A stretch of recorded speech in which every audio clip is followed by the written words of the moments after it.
What's going on, everybody? Happy Saturday. Hope everybody's doing good. Appreciate y'all. I apologize. I'm a little late, but um, I was contemplating whether I was going to do the show or not, and I've decided to continue to do the show. Don't mind the sunglasses. I am not trying to look cool, but I have a headache, and it's just helping me with some of the light.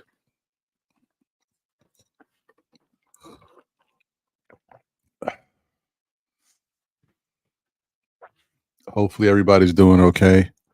Appreciate y'all. Oh, all right. Um, yeah, man. Appreciate you, Andios. Thanks, bro. Nah, you know what?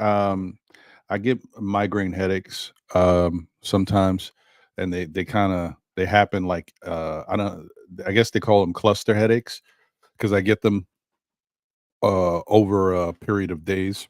So I mean, it doesn't always happen that way, but a lot of times, like 8 out of 10 times, 9 out of 10 times, I'll get a headache today, headache tomorrow, headache the next day, maybe the next day. And I just have to keep taking pills and then whatever. And then it goes away for a little bit. Sometimes it comes back and it's like it's always repeating. It just depends on how spread out it is. It could be, this week, then next week, or this week, the next 2 weeks. And then sometimes, I mean, I had a nice little run, man. I went for about 2 months and a half with no headaches. I don't know why. I don't know what I did differently, but anyway, yeah. So yesterday was rough because I had a headache. I took pills, didn't go nowhere. I went to bed, couldn't try to go. I tried to go to sleep, couldn't really sleep, didn't go nowhere. Woke up this morning, still there. So it is what it is. It's a little. I will say this: it is a little better now than it was before. Before, man, I had to be lights out, shut everything off. You know. So I'm on my RJ Barrett right now, folks. Anyway, um, shout out to all y'all. Walter Blackman, what's good? Appreciate you. Uh, thank you for the generous super chat. Appreciate you, brother. Hope you're doing well. Kevin Taylor's in the building. Salute. What's good? Brooklyn Butch is here. What's good? Carlton Thomas is in the building. What's going on, Carlton? Yeah, man, we need to get this win tonight. That's a fact. Obviously, shout out to my guy Andios. What's good? Appreciate you. Louisiana Knicks is in the building. Salute. Travel Vibes is here. What's good? Big game tonight on ABC. Let's go. Facts. 713 Gamer. Fliggy. Yeah, make sure you donate to Ron so he can buy a watch. Yeah, I got the watch, man. I'm just like today was one of those. I'm like, and I just don't want to miss a show. Like I don't want to miss a Saturday. You know, when the Saturday show happens, I really enjoy it. I don't want to miss it. Wonder Woman is in the building. Salute. What's good? Appreciate you. Thank you, Nixon Nice. I thank you. Appreciate you. What's good, Pudge? David Smith is in the building. Salute. My guy Will Salkin is in the building. Salute, Will. Allah wise. Peace, my brother. What's good, bro? Nick Jr. 79 is in the building. What's good, bro? Kerry Cox, what's going on? Yeah, you know what? That's actually I should check that. And you know what? I'm gonna have to. I need to do my physical. I haven't done my physical this year either. I gotta see what's happening. Every year you get older, every year you got to start worrying about more and more stuff, man. I remember I could eat anything. My cholesterol was always good. I'm telling y'all way too much. This ain't Nick stuff, right? But I remember every year I used to eat whatever I wanted. My cholesterol, all three of them, were always good. Last year I got my physical for the first time ever. All three of my cholesterols were elevated. I was like, what the heck happened? Things happen overnight, man. King Ribby's in the building. Salute. What's good, King Ribby? Kareem Grant is here. Salute. My guy Phil Porto is in the building. Salute, shout out to you, my brother. Guys, listen, today is a special day. If you guys are available, you know, Phil, Jiggaman, Hector, they are in the building. Well, they're vicinity. They are in the New York area. They will be here for a couple days. If you were fortunate enough to buy tickets to go to the game on Monday against Detroit, then you will see them in person and have a great time in their suite area. But if you don't, we're unfortunate to go to the Detroit game, and you just want to pop in and salute and say what's up to the peoples, man. Tonight, starting at 7 p.m., they're doing a pregame for the and a watch along for the Boston Celtic game at Blarney Stone. That's right, folks, at the Blarney Stone, right outside by the Garden. Brought to you by Tony and Tony from Twitter and Morning Brew Sports. They have teamed up and they will be there rocking and rolling. There will be a bunch of different people in the house showing love, a bunch of different content creators. The Queen, Dope Soul Sports Talk, and MBK will be in the building. Eru from Die Hard Knicks will be in the building. I will be in the building for a little bit at least. A couple other people will be passing by. So it should be a fun time, man. So definitely go check it out. Hold on. I'm tripping. I should have did this. If I'm gonna bring it up, I'm gonna do it the right way. Not me. What we doing here? Yeah, that's right. That's right. Tonight, folks. That's right. Saturday, February 24th at Blarney Stone, 410 8th Avenue in New York. Hosted by Tony Demo in the building. And Morning Brew Sports will be in the building. I guess Mad Nick fan Ebony will be in the building too. She helped design the flyer, but she most likely is probably going to be popping up there too. Music by Eric L. Beats. If you guys know the Knicks community, you know Eric is a big Knicks fan, and he's also a DJ. He comes to a lot of different events. He's been with MBK. He's been with KnicksFanTv events. He's gone to the Omni fan events. So, and Eric knows how to get busy on the ones and twos. So that should be pretty dope.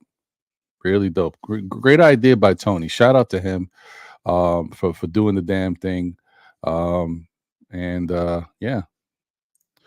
that's a really dope thing, man. Really dope thing. I can't wait to. I mean, for me, I'm really excited to see some of these guys. I mean, Jigga, Heck, and Phil are like family to me. They're like extended family, and I haven't seen them in person yet. So this is my first time being able to chop it up with them in person. So I'm looking forward to it. Yeah. Well, once again, guys, come on out tonight. Show your love for the Knicks. Enjoy yourselves with fellow Knicks fans. And I'm sure you're gonna have a great time. Anytime Morning Brew is associated with anything, it's gonna be a blast. All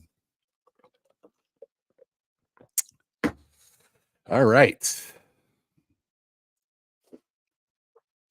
So let me keep shouting out people saying what's up. My guy Michael Caputo is in the building. Said they need Randall back and OG. That's a fact. I hear you. You guys don't even know, man. Your boy Ron is falling apart over here. I got the sunglasses on to help me with some of the light to keep everything straight so that headache don't start bothering me even more. I got a heating pad on my back. I'm like, what is going on? I am falling apart. This is horrible. Anyway, Corey Lee is in the building. Salute. What's good? Appreciate you. And also shout out to everybody who's tuned in on YouTube, obviously, who's also tuned in on Facebook and who is tuned in on Twitter or X. Jam and Jet is in the building. Salute, Jam and Jet. Hope you're doing good. Appreciate you. So, shout out to you. Animal Lex is in the building. What's good? He said, "Listen, Randall needs to pop that shoulder back in like Mel Gibson did in Lethal Weapon and get this W against Boston." Facts. I did see video of Randall. It looked okay. It didn't look too bad. He wasn't really. He was taking short jumpers, but looked good. Looked good. Um, William Luca Jr. in the building. What's going on? Appreciate you. He said, "Let's get this win tonight against B-Town." Facts. I ain't gonna lie to you guys. This tonight is gonna be a tough one. But if the Knicks come to play, they bring their A game, they have a good shot at winning. Even without Julius and OG. Uh although I do think that Hartenstein might be needed. A little bit at least. Precious has been playing great, but now you're gonna go up against a team with good size. So yeah, it's gonna matter tonight. Uh who we got here? F Sin is in the building. Uh, hmm. I guess that's what that says, right? I'd be tripping when I be seeing some of these names. It take me like months to be like, what? Oh, is that what it is? That Franco in the building, bro. Oh, that Franco. What's good? Appreciate you. Thank you for being here and rocking. And are you going to be passing by the Blarney Stone? Is that what you're saying as well? Hmm? Sha Powers is here. Salute my guy. One half of the Nick real Nick Nick's Real Talk. Man, so many different nicknames. Nick's Real Talk with my guys Sha and Divine. Appreciate you, my brother. Good to see you as always. Nick Yak is in the building. Salute. What's good? The Celtics might change strategy against us from shooting threes to now attacking the boards with Hartenstein limited minutes. Very good point, Nick Yak. That would be smart. If I was the Celtics coach, I would try to do that. Celtics do have good size, and that's something that they should try to do to attack us. It's a smart thought and something that Tibbs needs to prepare for. Margaret Edwards is in the building. How you doing? Hope you're having a great day. Yeah, appreciate you, man. Thank you, brother. And they are prescription because the peepers ain't what they used to be. So I'm what do you call that? What is that? Far-sighted or nearsighted? I always confuse the two. I can see up close as just far, like if I'm looking at traffic signs or like street signs, like 2 blocks down, I can't really see. Or like a block and a half down, I can't really see. So yep, that's right, Phil. I forgot about Jay Ellis is coming through as well. So yeah, it's gonna be fun night. And hopefully the Knicks can make it even better by getting a victory.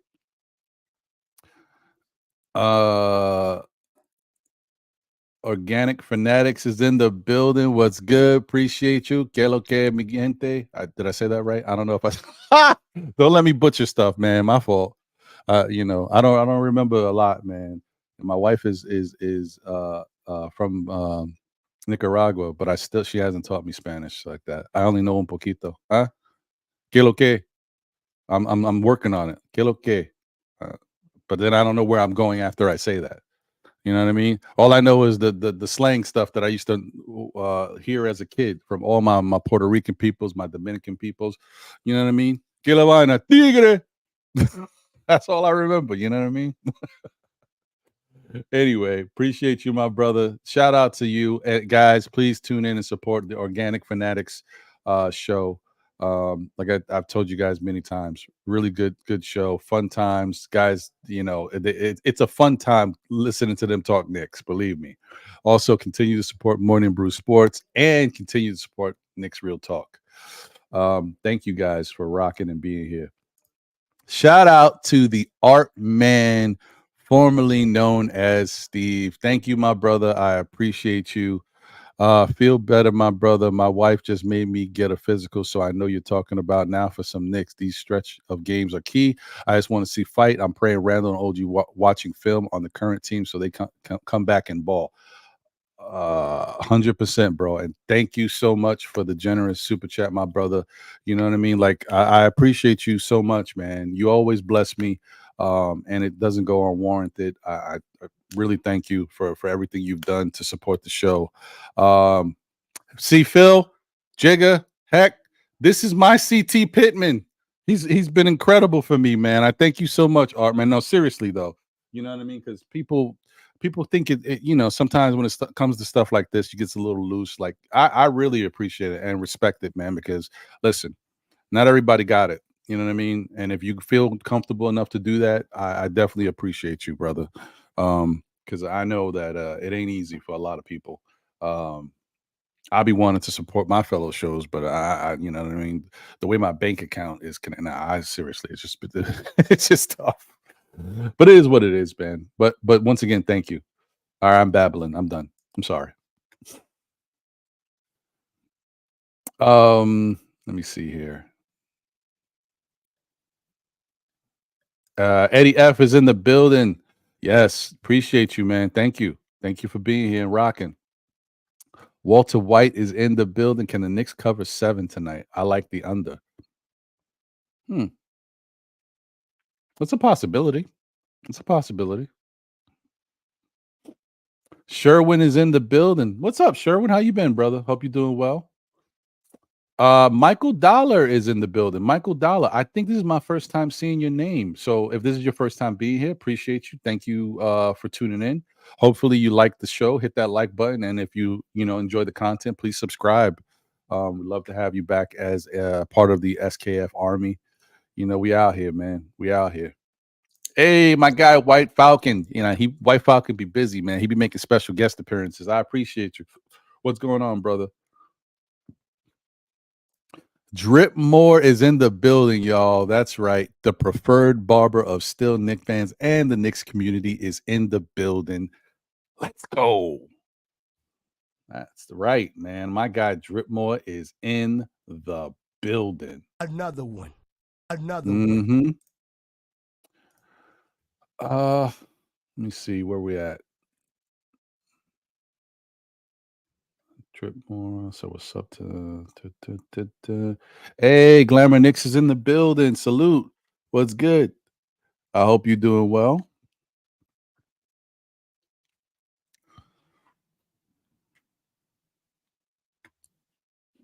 Yep. Yeah, you do, brother. You always do, man. So, yeah, maybe you're right. Maybe that's the key. I mean, you could be right, man. I don't know. I mean, I only drink coffee once a day usually. Sometimes, rarely, I will drink it twice. But I don't think I drink a lot of coffee, and the coffee I drink is usually light, like breakfast blends or like a regular standard Dunkin' Donuts kind. I don't drink the strong stuff. Excuse me, because it kind of gives me the jitters. So yeah, I mean, but you could be right. Listen, man, everything we do in life that we think is enjoyable and we used to doing is all bad for us nowadays. So I don't know, man. To die for is in the building. Salute. What's good? Appreciate you. And thank you for shouting out the whole familia, man. He said SKF, Ron, John, and Jose. Salute, family. Appreciate you. JW is in the building. Salute to Know the Ledge. Thank you, man. Appreciate you. All right. Let's get it cracking. Let me do this just in case. I will put the link in the chat. If anybody wants to pop in, you are always more than welcome. Thank you for being here. Oh, also, you guys can see now that I have the buy me a coffee thing here on the right hand corner for me, how I'm looking at it. It's the left hand corner, I guess, if you're viewing the show. But yeah, if you hover over and put your phone over it, you know what I mean? That's the easy way to support the show if you want to do it that way. Put your camera on it, right? See the little thing pop up, and then hit the little thingy, and it'll take you right to the buy me a coffee website, and you can donate if that's what you want to do. I'm just trying to make it easier for people if that's something they want to do going forward. And plus, I'll be honest with you guys, I don't care how you donate. I've said it before, but I would prefer if you would do that instead of super chats. But not once again, I don't care how you do it. I'm just telling you I prefer it just because, the powers that be, they take their little 40%, and I don't know. I don't know if that's necessarily so right. I don't. It is what it is. But I appreciate you guys, man, and thank you. No matter, like I said, no matter how you do it, I appreciate it no matter what. Because you don't have to do it.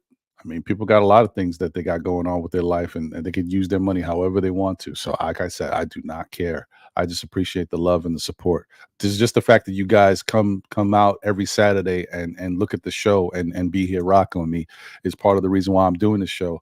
Not feeling like the best, because it's worth it for me to be rocking with you guys.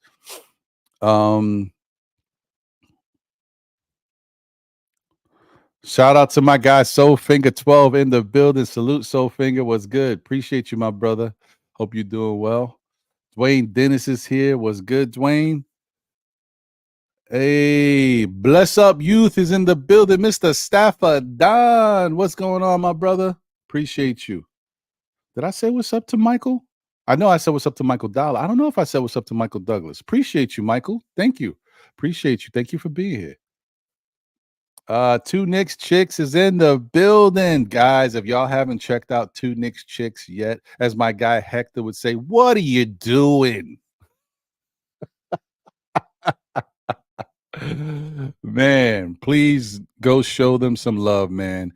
If you don't know about them, it's two talented women, a mother and daughter combo, man. Lady and the Chef and her moms, and they do a great job of covering the Knicks, giving you a different perspective. And there's it's just it's nice to have different takes and thoughts about what's going on with our Knick team. It's really nice because they come at it from the average fan standpoint, right, to a certain extent, but then there's other basketball X's and not X's and O's, but like other basketball things that they talk about, in which that they know the game. You know what I mean? It's not like, oh yeah, we watch and we're just every day, run of the mill fans. No, they watch the game. So please show them some love, and check out their show, Two Knicks Chicks on YouTube. Go support. My guy JJ's in the building. Salute. What's good? Appreciate you, JJ. NYC BBall 08 is in the building. What's good? Appreciate you. Wow. Spring training games. We got that stuff happening already. Mets, Rangers, and Knicks all play today. Wow. Woo-wee. It's a lot going on. Oh man. Okay. All right. Let me hit the intro. Come back and we'll start chopping it up. I also want to say, hey, shout out to my girl Nat. Day one growing up in the area. Tonight, we in the building, baby. Let's go. Shout out to you, Nat. Thank you for tuning in on Facebook and showing love. All right, let's hit that. Let's hit the intro. We'll come right back and we'll chop it up with all things Knicks, man. We got a lot to talk about. We right back.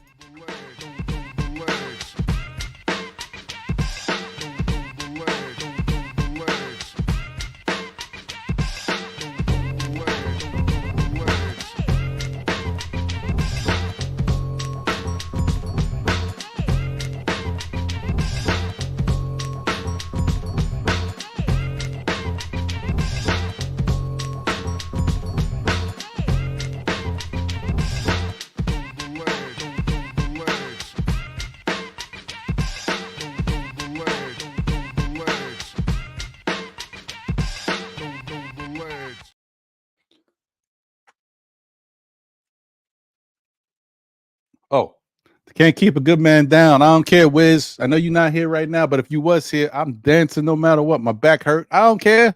We dancing, baby. Let's go. Oh man. Hey, what is this, a late comment? I think I was already shouting you out earlier. How I went through the comments and now I see a late comment from you. What do you mean?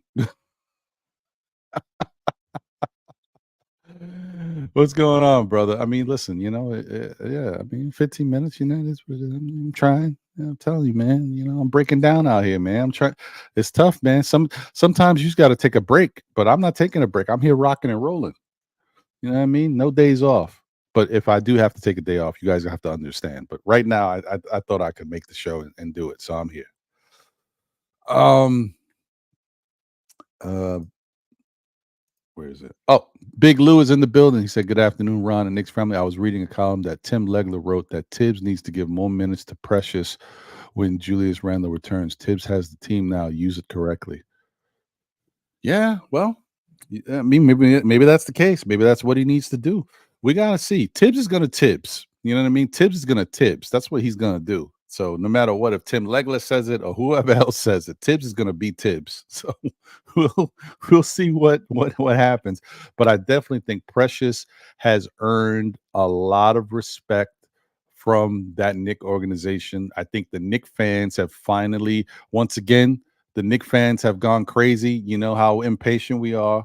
We're finally starting to realize that we got to be patient with all these guys. How many times have we said it, guys? Just got to be patient. You were impatient with Dante. Dante's a baller. You were impatient with Precious. Precious is a baller. You're impatient with Bogdanovich and Burks coming over. I told you, watch Bogey when he gets going. He's going. That last game, you seen it. Lights out, baby. Just give Alec Burks a little moment. Give him a moment. Give him a moment, and he'll get where you need him to be as well. But yeah, just patience. Let me get my guy Mets up here. Morning, Mets, what's boss. good, bro? Afternoon, boss. I'm doing okay. I mean, last game out for the Knicks, I mean, they nearly blew that one. Can't lie. That's true. It's true. It was a little up and down. Yeah, I got you. I mean, yeah, 23-point lead at the half, and you nearly and throughout the second half, you're operating like a Reggie Gigas, plagued by slow start, and then let the Sixers cut the lead to 7. You can't do that tonight against Boston. I agree. The Knicks are going to have to play. I mean, not perfect basketball, but close to damn near perfect basketball to beat the Celtics tonight. And then you get the Pistons on, is that Monday or Tuesday against Detroit? Monday. Which could be viewed as a trap game. It's true. And then Golden State on Thursday. Really got in between that one. Do we have anything in between that one? I don't know. I was looking at the schedule the other day. I didn't think I saved it. No, I didn't save it. But I'll take a look real quick. We'll see. We'll see what's going on here. Schedule. Let's see. So it's Boston, Detroit. Tuesday we got New Orleans. Yeah, and the Pelicans are not the lame ducks they usually have been over the last few years. Yeah, Pelicans are actually playing pretty good right now. I was looking at it yesterday when I was doing the NBA wrap up. Pelicans, I think, if I'm not mistaken, have won 7 of the last 10 or 8 of their last 10. They've been playing pretty well, man. So that's not going to be an easy matchup either. And they got a lot of good weapons over there too, and they can play some defense. So yeah, you know that's not going to be a gimme. No, it's let me get my guy Shah in here. Shah. Afternoon, Shah. What's going on, Mess? What's going on, Ron? Salute to the chat. Let's get it. Appreciate you, my brother. Yeah, did I say? Shout out to Mike Boy in the building. Appreciate you. Yeah, and that's fair too, Mike Boy. This game is not a must win. It's a win. It's a game you want the Knicks to go out there and try to win. But if the Knicks don't win it, we're not in the worst possible shape. I mean, yeah, we're not. Can't worry about tiebreakers and stuff against Boston. They got us already. So we are going to. It is what it is. But we are going to be back to where we started the second half of this last stretch. Half a game ahead of Philly if we lose tonight. True. But we're in a good position knowing that even if we do lose tonight, there's still a bunch of other games we got that we can make up ground. And we play Philly 2 more times within the next 9 games. So we can definitely solidify the tiebreaker between them and possibly create some distance. So yeah, it's not all doom and gloom. There's some good things in the forecast. Speaking of the forecast, I don't think I got into it today. Today is 43 degrees on the East Coast in the New York area. So and it's sunny right now. So enjoy it. After that game with Golden State, our next one is next Sunday against Cleveland. That's going to be a very interesting game too. I think I wouldn't be surprised if next Sunday against Cleveland we got one more extra body. I can't tell you who, but I wouldn't be surprised if one of these guys between OG and Randall is available for that Sunday game. I would not be surprised, but we'll see. Well, one of them better be because we need them. Yeah. Amani the Great is in the building. Salute, Amani. Appreciate you. Hope you're doing good. Bless you, my brother. So, all right. Here's the thing, Mets. The game was a little touch and go, right? But the one thing that was good is that the Knicks came out and they were playing like they didn't miss a beat as far as coming out with the purpose, and they were trying to distance themselves. They were playing some really good D at moments in that game. So were you encouraged by the fact that coming off of an all-star break when you haven't been playing, that they came out and they didn't look like they were like basically sleepwalking out there? They came to play. Yes, I'm happy that they did that. There you go. Well, I'm glad that was the case. Shout out to Jay Boogie in the building. Jay Boogie said, "You know you got money when you buy shades off Stevie Wonder's face." Shout out to the chat and the show. Salute. 3 capital S's. I appreciate you. What up, Soulfinger? Oh man, yeah, man. I ain't too cool for school, but yeah, I'm just trying to keep my headache at bay. But thank you. So let me see, where was I? What was I gonna say here? We were talking about the Knicks and how. Oh yeah, got it. So what I was gonna say, guys, is when we're looking at what's going on with the Knicks, I feel like, and this is just my opinion after looking at them, I feel like the next 10 games for the Knicks are critical. I think they have to. And I'm not saying, when I say that, I don't go crazy and think that they have to be incredible out there. What I think is they need to play 600 basketball over the next 10. So that means they need to win 6 out of 10, in my opinion. 500 basketball is not necessarily bad, but we want to do a little better than 500. If we can win 6 out of the next 10 games, I think the Knicks will be in good shape. And anything you can do better than that is great, but I don't expect them to do better than that when they're not fully healthy. Depending on who they're playing, it could be a tough matchup. But if they can win 6 out of the next 10, I'm not counting the Philadelphia. That's already in the bag. So I'm saying 6 out of the next 10. And let me just tell you what these next 10 look like. Let me bring it up. Cleveland. Let's share. Boston, Detroit, Golden State, Cleveland, Atlanta, Orlando.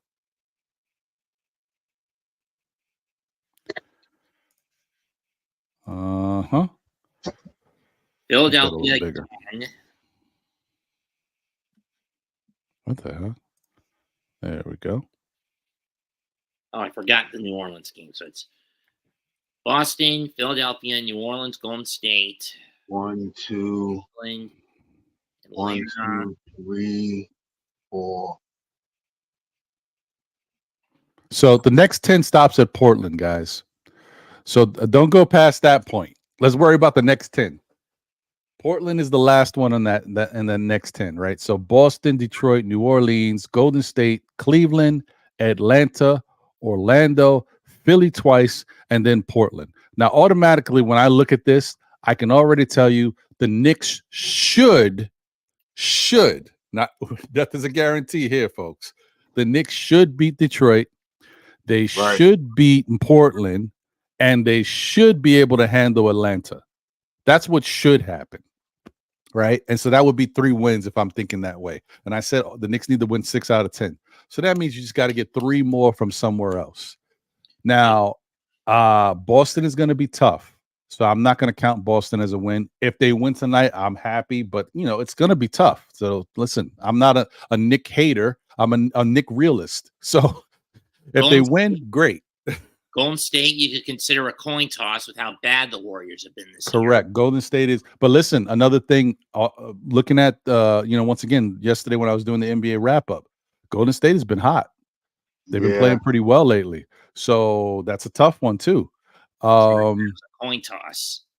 Cleveland, I think the Knicks can beat Cleveland. I think the thing I've noticed with Cleveland is they have played a lot of inferior competition as well as, what they were saying about the Knicks early in the season. And they are, when they get faced with a team that's better than them, they've been struggling, or good as them, should I say. So I think the Knicks could beat Cleveland. That's my opinion. Philly, I'm very confident in Philly, but I'm not going to say they're going to win both, but I definitely think they could win one of those Philly games. So I'm going to say that's 2. That.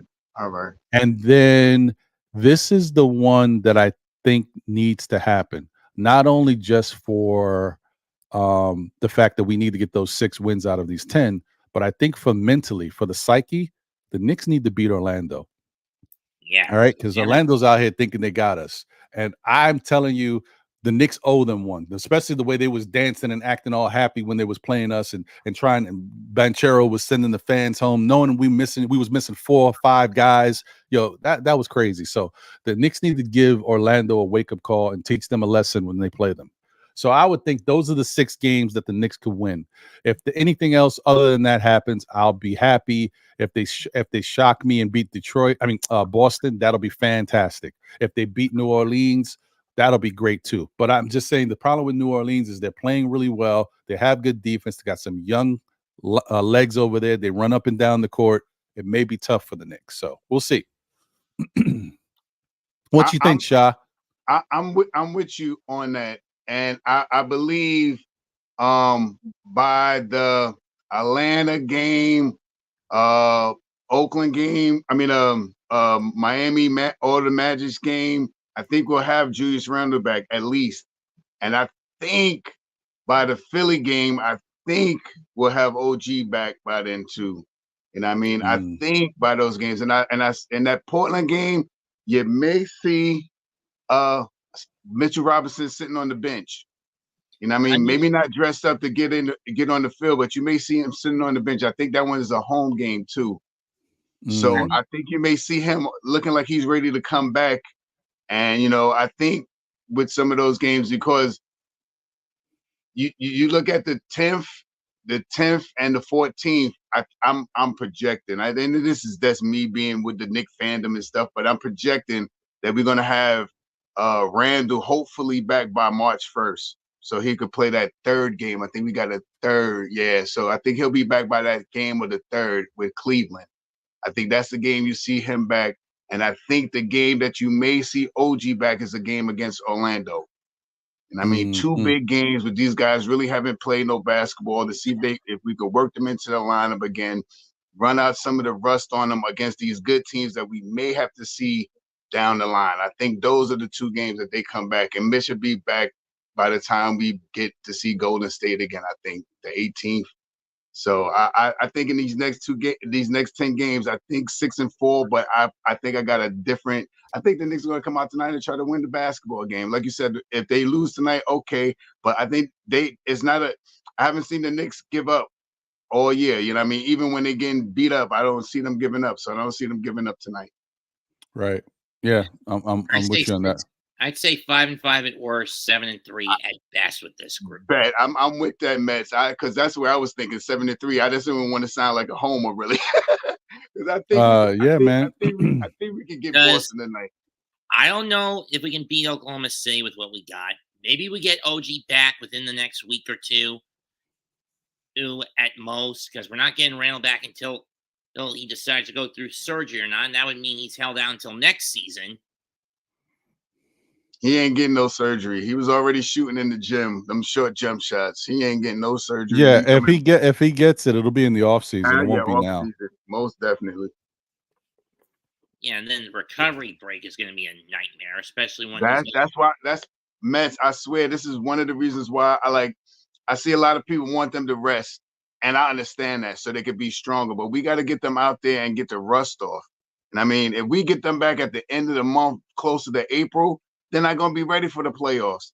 They're going to be lackluster. We're going to start talking about, oh, look at Julius Randle. Here we go in the playoffs again. He's not performing. He's not doing this. I want to get him back now, so at least he can perfect that short jump shot. That's what I think he's going to be doing. I don't think he's going to be driving to the hole in one. I think he's going to be more of a facilitator and make some big baskets because of the shoulder. I think he's going to change his role because of the shoulder. I don't think we're going to see that much banging and doing those big man moves. I think we're going to see more of his three-point shot. I think we're going to see more of the short jump shot and that baseline swing that he does, that he almost gets the and one all the time. I think we're going to see too much. I don't think Julius Randle is going to be down there banging boards as much. And I mean, I think we may see before OG comes back, Precious on the court with Julius Randle. I think someone said that earlier. I think that's going to be a plan, so Julius Randle doesn't have to rebound the basketball as much. I think he's going to be more of I think his assist rate will go up. That's what I'm hoping anyway. I'm being a real fan of. I got me a cup of coffee like you do, Ron, and now I'm jittery. I got to say all this stuff. I got you, brother. Hey, man, listen. Let your fandom reign, B. Let your fandom reign. Let me see something. I gotta take a look at something real quick for Sherwin over here. Hold on. No. Right here. So this. My brother. It. Yeah. Let me see something, Sherwin. Before I respond, I gotta see. Because I'm very curious about it. Yep. That's what I thought. I know I was right. Go ahead, Ron. Do your thing, baby. Okay. Anyway, so Sherwin was saying in the chat that, who do we think that the Knicks can actually beat in the next 10? And I'm telling you, Sherwin, that I mean, I already said who I think the Knicks can beat, but you had mentioned that Cleveland is healthy. Cleveland is healthy, but like I said, Cleveland has had a really soft schedule. And so they got that. Not taking anything away. They beat some good teams too, but they've had a soft schedule, and their schedule is actually pretty soft for the rest of the season. So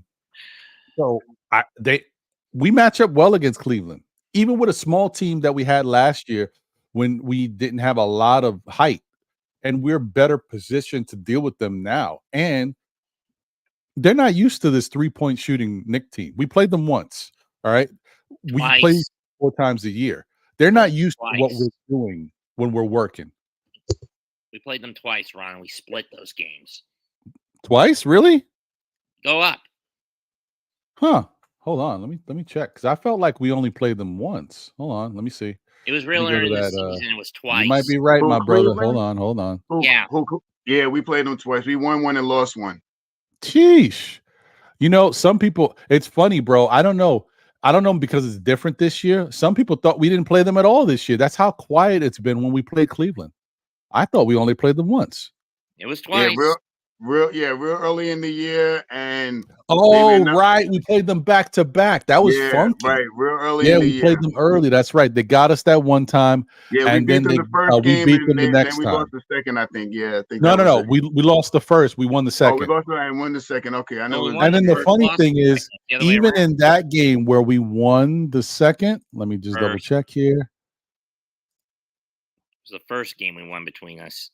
The first one, right? I think even when we won that second game, we weren't the Knicks team that we are now. And I'm not talking about having OG and Precious. We know we didn't have, but we weren't that team that we are now. Like this 3-point shooting team, the way we move the ball, we weren't that yet.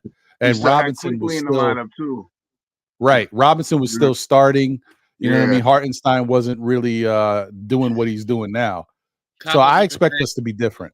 Couple of the fact that Grimes was in the lineup and he was just basically being coward. Yeah. So what was I going to say? Oh, my fault. Let me get that looks crazy up there on the screen. Let me get that out of there. Right. No, let me get this. I don't. We don't need this up anymore. Boom. So what I was saying is with Orlando, when we played Orlando the last time, a lot of people were out, Sherwin. A lot of people were out. We had like 5 or 6 guys out.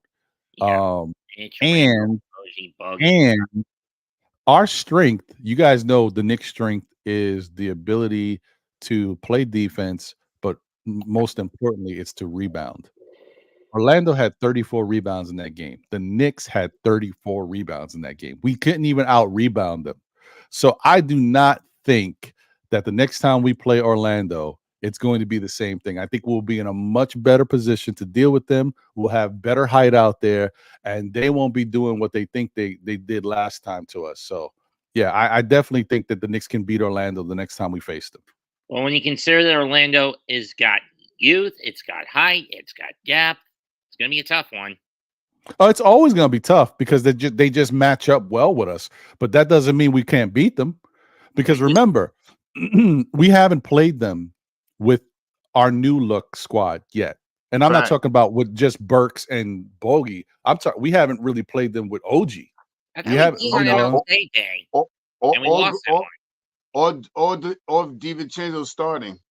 Right, correct. Just why we did that on MLK Day. We ended up losing that game by 4 because we let our foot off the pedal.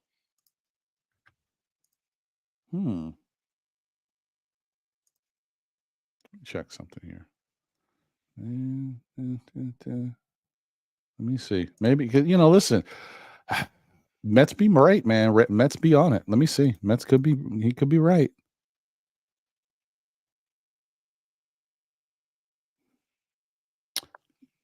Look at what it says. Orlando. Yep.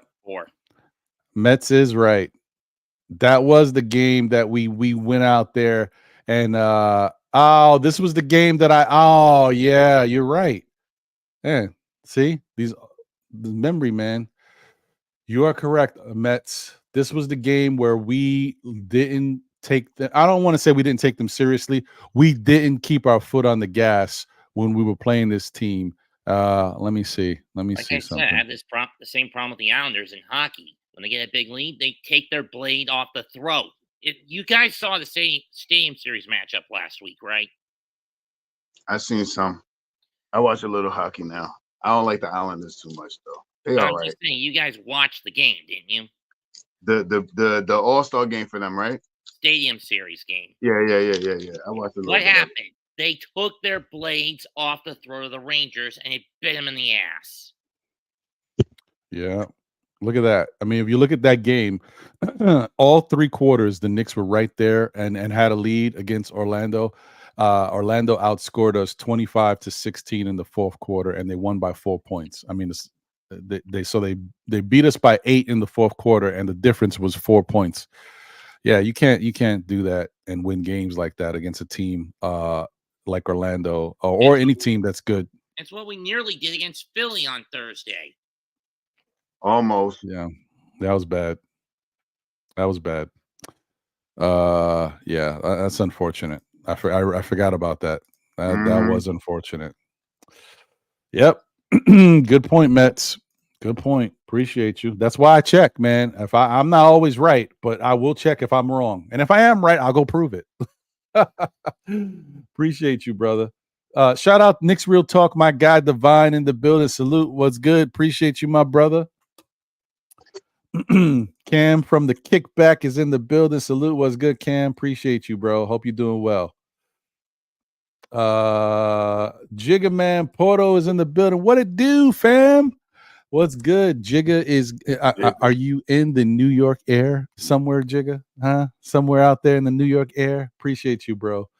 Fabian Williams is here. Salute, Fabian. Appreciate you.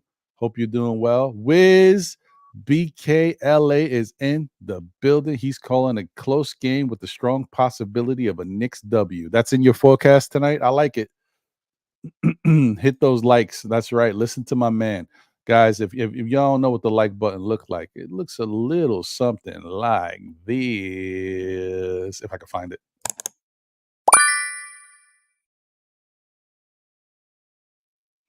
Let me see. My guy Boulevard, a member of the channel, is in the building. Salute. What's good, Bully? Appreciate you, brother. Hope you're doing well. Please support Corey Lee and Boulevard's show. Yes, sir. You know what I mean? 718 Boys, Sundays at 10 a.m. on the Blorange Tears Network. D Coolest is in the building. Salute, D Coolest. Appreciate you, bro. Looking good doing it is here. Salute. Let me see. Looking good doing this right there. Boom. My guy D Coolest is here. Salute, salute. All right. Okay. I think I said what's up to everybody. Hopefully I didn't miss anybody. If I did, you know, it's not for lack of trying. I just may have just, you know, my old eyes, man. Appreciate you guys. Okay. So, but yeah, I think that's the big difference, man. Like the Knicks playing against you know, this team the last time around against Orlando. I mean, 34 rebounds. When's the last time a Knicks team got 34 rebounds? I mean, we get that in our sleep. So yeah, that was a telltale sign of us just not being where we need to be. So I expect different. So I think Orlando's a team that we can make a statement against, and I think we need to. We're an older team than them. We have bigger aspirations than they do right now.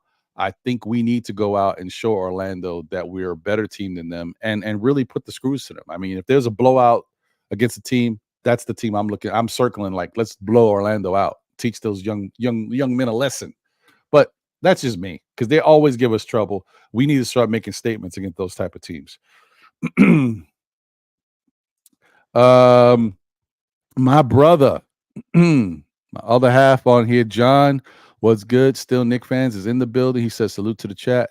To Shaw, Mets for holding us down. Ron Grizzy, are you heading to the city for the event tonight? I will be in the building, my brother. I don't know how long I'll be in there. Try to fly through too. Yeah, I think that I think they're kicking off at 7, but I know a couple people like. Oh no, the game is at 8:30, but the pregame they're doing is at 7, at the Blarney Stone. So I think certain people like Steph and Eru are going to be out there trying to get parking and stuff a little earlier at 6. So they may be in the building already. So if you happen to drop by early, I think they may already be there. So, yeah. All right. So anyway, so that's my thing, guys. I just think that these next 10 games are very important.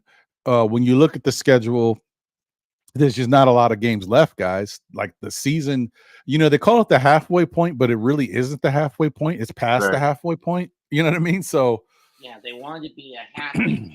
Do the fucking All-Star game in January before the NHL one, because at least you're at the 40 or earlier, because at least you're at 41 games by that point.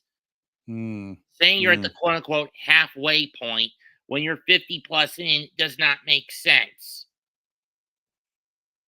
I see your point. There's no symmetry in that. I have the same issue with the MLB All-Star game. Why not do that at 81 games instead of at around 90 games into the year? That's actually, you know, something they should think about. They really need to revamp the whole situation for All-Star weekend, bro. They got to make some changes to how the All-Star game looks. They need to make some changes to the dunk contest. They probably, yeah, they need to revamp that whole thing. 3-point contest, leave it alone. It's good. Skills, maybe you can leave that alone too, but they need to make some changes. Yeah, I think a little bit of that revolves around the trade deadline and all that other stuff too. So that might be a reason why they keep it so late in February. That's a good point, Parrish. He's like, how can you judge a half-healthy team? And shout out to you, by the way, my brother. How can you judge a half-healthy team? How are the third-string guys going to beat healthy teams? Well, I mean, unfortunately, I agree with you, but we have to judge them in some way because that's the team that we're going to throw out there. If that's the team that's going to face them, we got to figure out, like, what's our chances to win these games with these guys that we got? It stinks, but It is what it is. And of course, I'm sorry, guys. Look, I know I fell on the sword today. Okay, I had a headache. I was thinking the caffeine might help. And yes, I'm drinking the damn coffee, and it's iced coffee at that. Super congestion. I'm sorry. Don't judge me, man. I'm weak. That's why I always go for those over caffeinated fruit drinks. Yeah, well, you know the problem with that over caffeinated stuff. I get like this, B. I'll be on here like this is no delay. You don't want that, B. You don't want that. That's a whole different run. AP in the building. Sounds so nice. I had to say it twice. He said, I just hope we can get to the playoffs with a full game. Game. I think you mean a full team. I don't think we've seen them complete yet. And you're right, bro. We have not been able to see them yet. Even with what we've had, we had OG, but we didn't have these other two guys, Burks and Bogey, Bogey Smoke. And then we definitely didn't have Mitch. So if we can get everybody, look out. Look out. Wish we didn't get rid of Flynn. Oof. This another reason why I'm hoping that they can come back. I hope that they can come back. You know, everybody at least back by the 15th. Even if we don't see Mitchell Robinson to around the 15th, I'm thinking Randall should be soon. Spend about a month or so by the 8th that OG will be out, so he'll have time to have already gone through the recovery stage. Hopefully the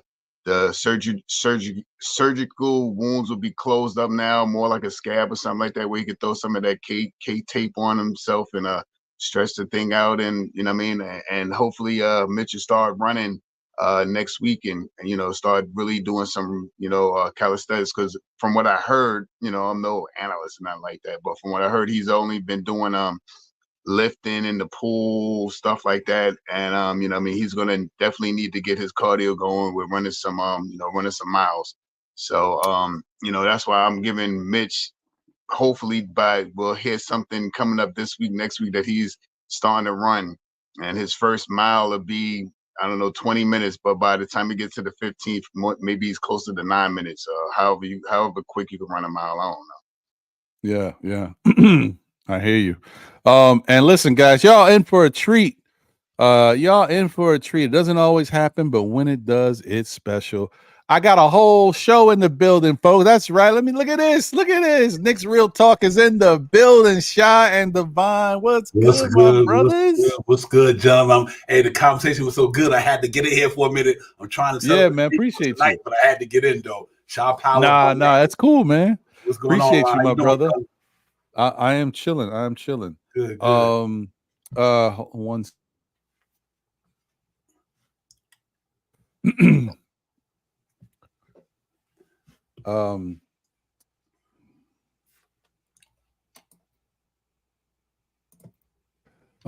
Yeah, man. I got this kid, man. When he gets right, I'll bring him over here. So anyway, yeah, man. So what's your thoughts, Divine? I know you've probably been listening. What do you think about this next 10 games for the Knicks, man? Man, I was listening to you guys. I'm around that 7-3 thing. I think we got a lot of winnable games there, and I guess as every day go by, we get a little healthier. It's good to see Julius Randle getting up shots in the gym. I'm excited about that and all that good stuff. So I think if we can get pretty healthy, I think we can revenge a lot of games that we lost to some of these teams, obviously. But I think we should be able to go at least 7-3, man. I'm still looking at this team trying to get to 50 wins, man. So I'm gonna stay optimistic about it. But I think we got a lot of things we definitely could do. There's a couple of teams that we lost against, like Orlando, like you guys were saying. They beat us when we really wasn't at our best per se, like you guys were saying. So I'm hoping that by the time we play all these guys again, man, we just go out there and do what we do. But I guess tonight, man, it's gonna be an interesting one tonight. But I'm looking forward to it. I think the Knicks can beat Cleveland again. I think they can get the game again. I think they can beat the Sixers again. Going out on the West Coast against the Kings, the Warriors, and teams like that are going to be pretty tough. But I think they can go out there and make it happen, though. So I'm going to go 7-3, Ron. I think we got a pretty good team here. And if Bogey keep doing what he's doing, I think it'll be pretty good, man. So I gotta definitely go 7-3. You're on mute, Ron. My bad. I was talking to my son before. Yeah, and I forgot. Yeah, I was just gonna say I agree with you, brother. Thank you, Sha. Yeah, man, with Bogey Smoke, man. I've been telling people, man, the guard still haven't seen enough of it yet. Let me tell you, when he get going, he gets going, bro. True. Like it was beautiful looking at it. I mean, it's like effortlessly, man. You see him, he just shoot that. It look like a throw up, but it's wet. You can't, you know what I mean? Weird. Man, it's nice. Yeah, he keep it over his head. And what I know about, he keep it above here a lot. And he never get that ball down here. It seems like when he releases it's up here, and it's hard to get that thing, man. But with any indication, like you said, Ron, the way he played the other night, and I still think he could have had more, but it seemed like the second half they didn't go to him as much, I'm assuming. Right. So, but yeah, man, I like this team. It's gonna be so tough with the Magic game. I want bad, obviously. Like you said, the Cavaliers, we got to get them. I think we can beat the Hawks. I think the Warriors, the Pelicans on the road gonna be tough. Coming up after we got the Pistons, we got we got a back-to-back against the Pistons and the Pelicans. Depending on what happened with the Pelicans with that brawl the other night, I don't know if anybody gonna be able to a long period of time, but against Miami the other night. But we actually got to go. We got to play the Pelicans in the guard. I'm pretty comfortable with that. We got to play the Warriors in the guard. I didn't realize the Warriors was in MSG, so that's why I want to win that game. I want to win that game bad. I don't like. There were some suspensions handed out from the Pelicans brawl. Yeah. Oh, right. Yeah. Was there any after the game they played? Was it more than one game, or it just was that night? I'm not sure. They got suspended. Who got suspended? I know. One of them grabbed somebody around the neck. Yeah. Jimmy Butler. Man, I can't remember. They grabbed them Jimmy Butler up. Yeah. I don't know, man. I don't know if anybody of note is going to be out. Okay. But even if they do, it'll probably be a quick suspension. I think they'll be available for the Knicks game. Okay. Because no one really did, except for that one guy who kind of grabbed Jimmy around the neck, and he's not a big factor on their team. You know, I think they'll be pretty much a full squad against us. But let me say this real quick and shout out this guy. Come here. Just drop yourself down. Nobody can see you. Yeah. This guy right here, the fruit of my loins, right here. Yes, sir. My boy. What's good, my man?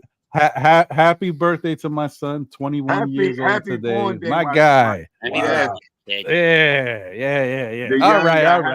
That's right. Yeah. All right, get out of here. Hey, tell him let me steal some of his youth. Yeah, man. Right? I wish I could get some of that too, man. Hey, at least when he was the day he turned 21, the Knicks are good. When I turned 21, the Knicks were dog crap. Yeah, man. Funny how time changed, right? That's my little guy, Justin, but he's not really a little guy. Now he's a little man. I know. I said I wasn't going to get emotional. I'm sorry. I don't want to embarrass you. It's okay. You're not embarrassed, right? By your father? No? No. This is exposure. There you go. He just the Hunter 24.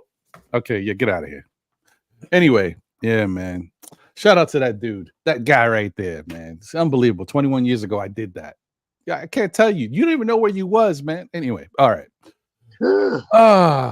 So yeah, man. I think that it's a beautiful thing that we're able to talk like this and be so optimistic about our basketball team. I'm talking we need to be better than 5-5. Guys are saying 7-3 is a possibility. That's what I'm talking about. That's how look at how far we've come, guys. Look at this team. Let's go, baby.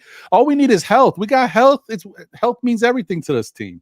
I think we're good. I feel really good about it. I can't put up the video, but there is a video going around. I don't know if you guys have seen it of Julius taking like little jumpers. Yep. Mm-hmm. So he's looking all right. I feel good about it. And those jumpers, even though they were like more mid-range, he was getting up. Like it felt like he was okay. It looked good. So I'm feeling good about that.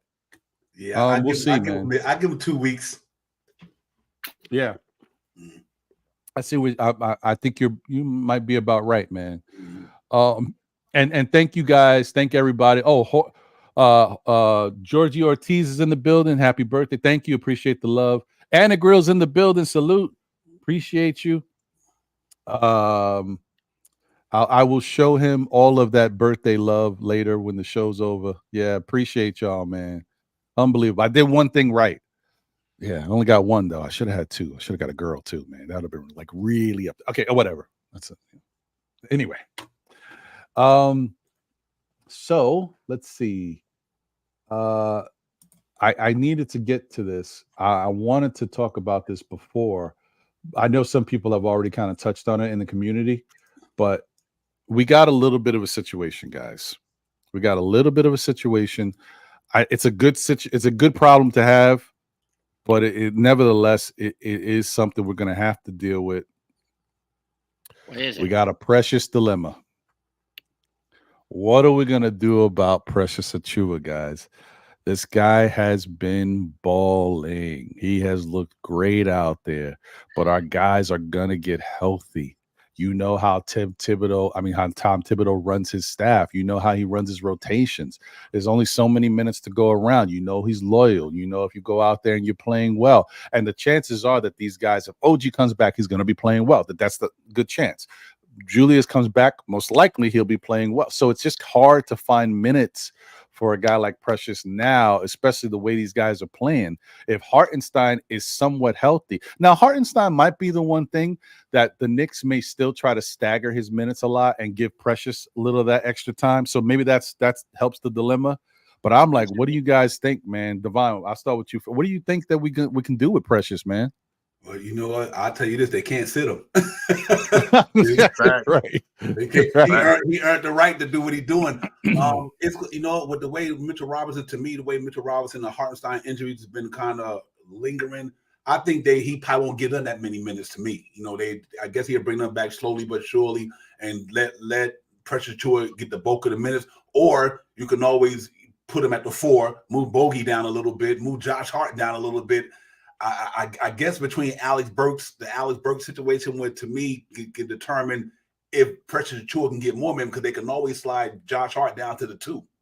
You know what I mean? And then run Bogey at the 3, run Achiuwa at the 4, and maybe Hart at the 5. So it's a good problem, but it's gonna be tough because, man, that boy playing like 40 minutes a game right now. I think Tibbs got an issue he got to figure out, but I don't think they cannot give him the minutes that he earned these minutes. I guess what I'm saying. Right. But you know what's interesting, going into the fall, it's going to be a different story. I think we might lose one of them, which is an iHeart to me.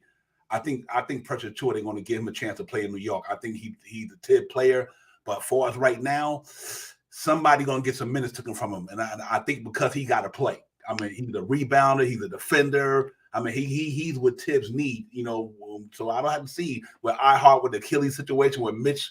I don't know, Ron. It's going to be interesting, man. But I think Tibbs going to have to sacrifice somebody to let that man stay in the rotation. He's earned that right to me to stay in there and get at least 24 minutes. I would say, a game. I'm like, so he got to play with 20 minutes. It's going to be interesting, man. I have no idea. I would want to be Tibbs right now when the Mitchell Robinson and my man will get back. I swear.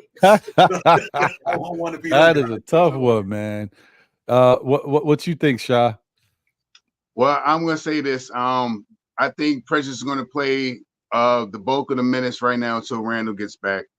And then he'll switch maybe to the 3. Maybe he'll move that slot right into the 3. Now you'll have Hartenstein, Randall, and Precious out there. And the reason why I say that, because Precious is going to be the one that's grabbing the rebounds.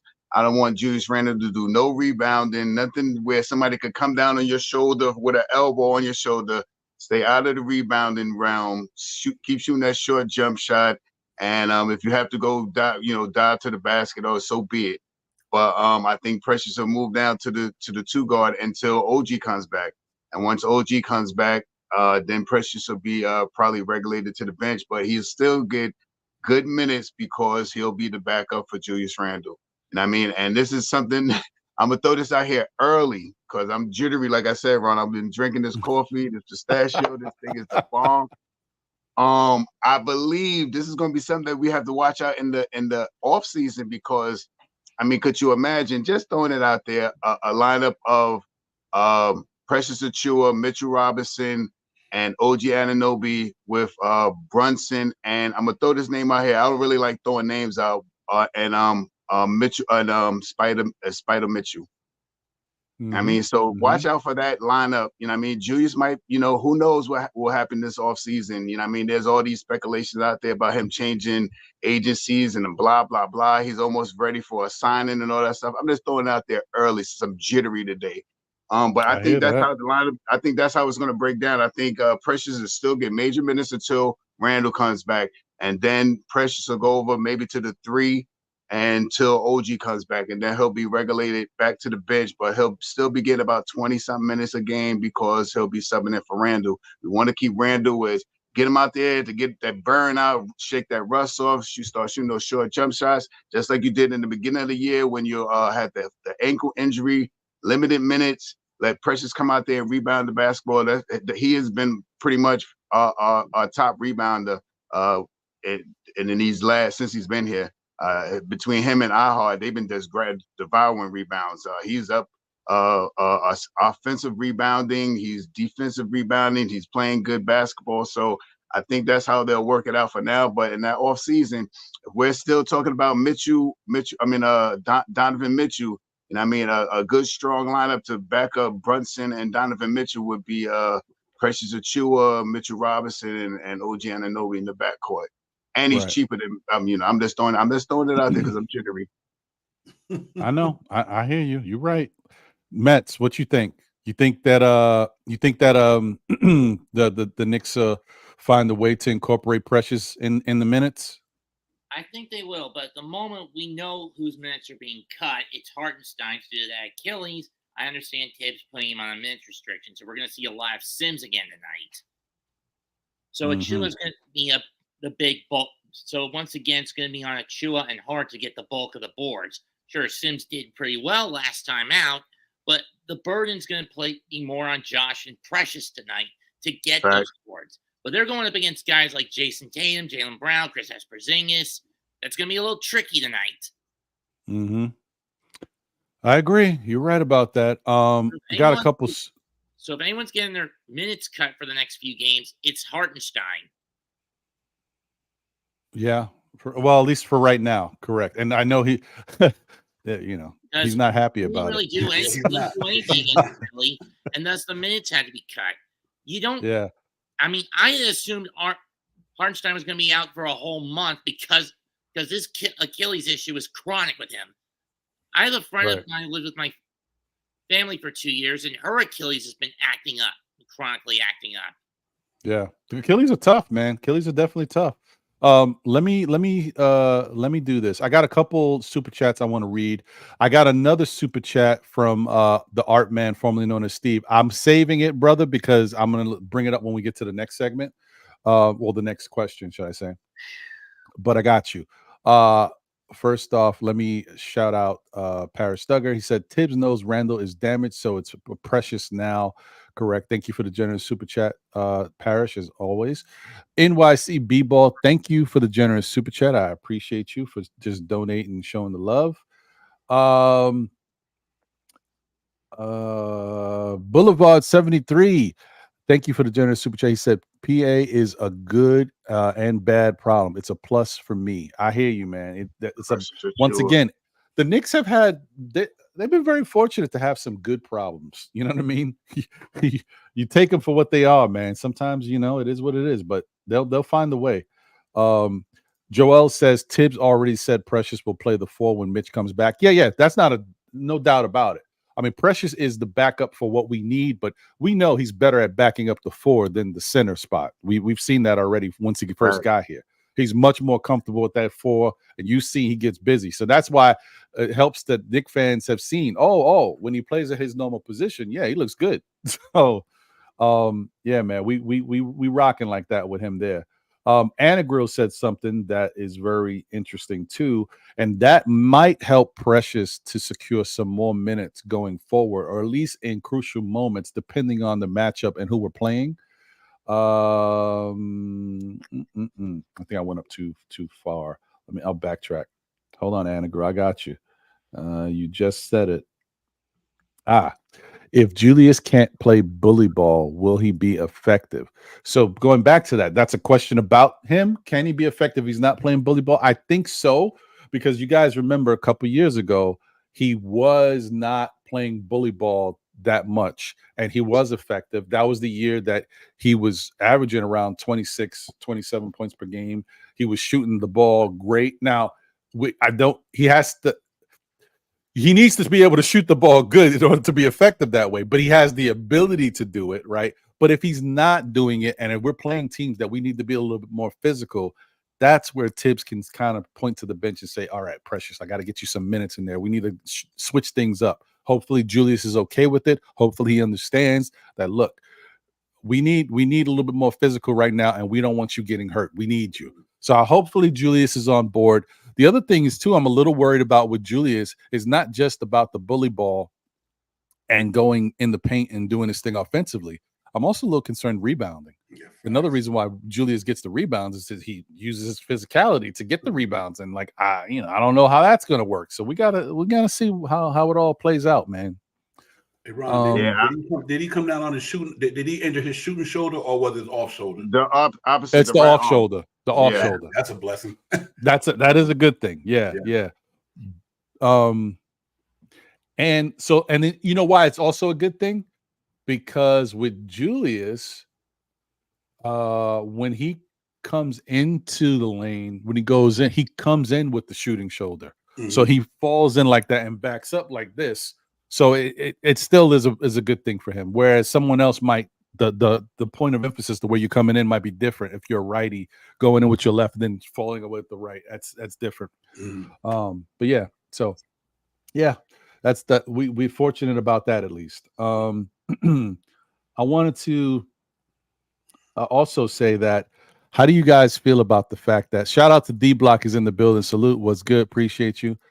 How you guys feel about the fact that there is a chance, guys? I don't want to think about it yet. We got a lot of basketball to play. There's a chance that we have to let iHeart walk because we don't have the money, and we sign Precious because he's a cheaper alternative. How do you feel about that? What do you think, Sha? Go with you first. I already think that may be in the works. You know, teams may be, if they're going with the of iHeart having that Achilles, they may not really lowball him much, but he still can get somewhere 17 million a year. You know what I mean? And that's a little bit more than what we could pay him. But I think if Hartenstein stays here, it may be more on what Hartenstein wants to do. If we can offer him 14, 15, and someone else somewhere that he hasn't been playing with have to start all over, maybe as a starting center and all that stuff, offer him 17, he might make the choice that he might want to stay at the Knicks. The way he's been talking like he loves the Knicks. The best team he's been playing with. He's well acclimated with this team. He's been here for a while. He knows the guys. He knows their positions and their moves and how to set the picks for them, and yada yada. Mm-hmm. So if he goes, I already put the lineup out there for you guys, man. Mitchell Robinson, Precious Achiuwa, and OG Anunoby with Donovan Mitchell and Jalen Brunson. And that doesn't, and we can still use Sims in that second unit. We'll still have we still have DiVincenzo, or did I say DiVincenzo by mistake? We still have DiVincenzo, maybe Josh Hart. One of them we'll probably still have, and we may. I think we're gonna sell off we may can pick up somebody else in that second unit that can help us out. But it's gonna be a tough off season this year. But I think they go Precious before they go iHeart, unless iHeart wants to stay here, and maybe they can make make both of them fit into the situation. If we win the title, they're gonna sign everybody back anyway. They're gonna go over the luxury tax, the red apron, all those. If we win the championship, everybody's coming back. They ain't gonna make no trades. They're gonna go over the salary cap, over the second apron. So let's hope that we can do that, so they don't have to make these hard decisions. Right. I'm with you 100% on that. And shout out to NYC BBall. He said, I know you're probably asking, so who can, I'm sure, stop Julius from playing bully ball is what you're trying to say. Really no one, but it's not about them. It's about him and that shoulder. That shoulder is what's going to stop him. If he don't feel like he can, because remember, the thing is, the reason why the surgery is hanging over the shoulder is because when you dislocate a shoulder, it takes time for it to heal, and it's not a little time. Like, it can heal where you can still use it and play, but if you get anything physical, if he falls on that shoulder, it's done. He's out. He's gone. If he gets hit in the shoulder too hard physically, which is another thing we got to watch because there's some dirty teams out there. I would say They're on the low. You got to come watch down it. on the arm, Yeah, right man, from a Miami's rebound. dirty. Come right down on that arm. So you know that you'd be surprised, man. And that shoulder, I'm telling you, if you ever, I know a lot of people haven't done it. If you've ever dislocated a shoulder, when that thing pops out, first off, it hits you. It don't hit you right away. You feel it, and you're like, you numb, and then you feel the pain. And let me tell you, it's a horrible feeling. Your thing is just dangling, yo. It's crazy. But you can't mess around with it. I think they're going to try to take it easy with him. They're going to have to talk to him and basically, and plus, we don't have to really say anything. You've seen Julius. When Julius is recovering from an injury and something ain't right, he just can't do it. That's how he started the season. The ankle wasn't right. We were like, yo, what's up with Julius? He ain't shooting right. He ain't jumping. He ain't really boxing out and getting a lot of rebound. When it's not right, you'll see it. So I'm hoping it comes along slowly and it's good enough that he can be effective out there. But yeah, that's why, surgery is on the horizon, possibly, because if it doesn't really heal up, or if he puts more pressure on it, bangs it up a little bit more, he's going to have to get the surgery, because just the scar tissue takes some time to reform. And that's a socket, man. Anything pops out of a socket, you put it back in. It's weird. It's weird. I don't know. But what's your thoughts, Divine, about I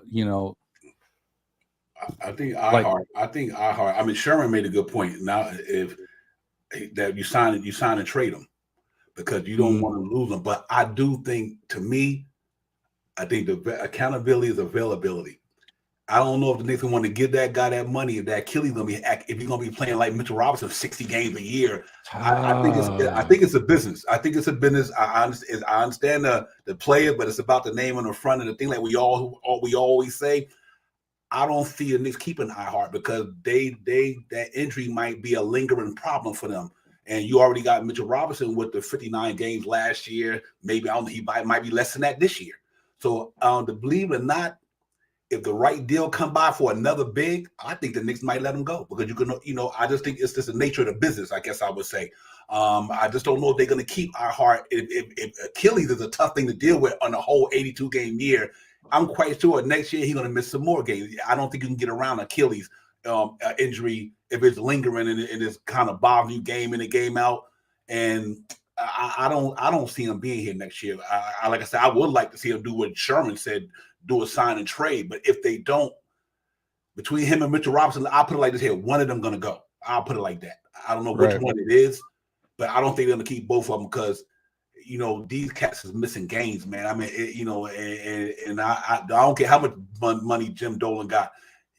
You got to play. You got to earn your money. And I don't think these cats don't be on the floor enough to earn that money when they can go out there and get another guy like Precious Achiuwa. You can get Precious Achiuwa Ihart money and call it a day. So I understand the connection and everything with the Knicks and everything. The Knicks did them right. They signed him, gave him his 2 years contract. They did them right. They didn't do him wrong. But now I think the injury just creeping in, and I'm a Mitch homer. I'm a big Mitch dude, but we can't have Mitch playing every year 50 games though. Right. That's 100%.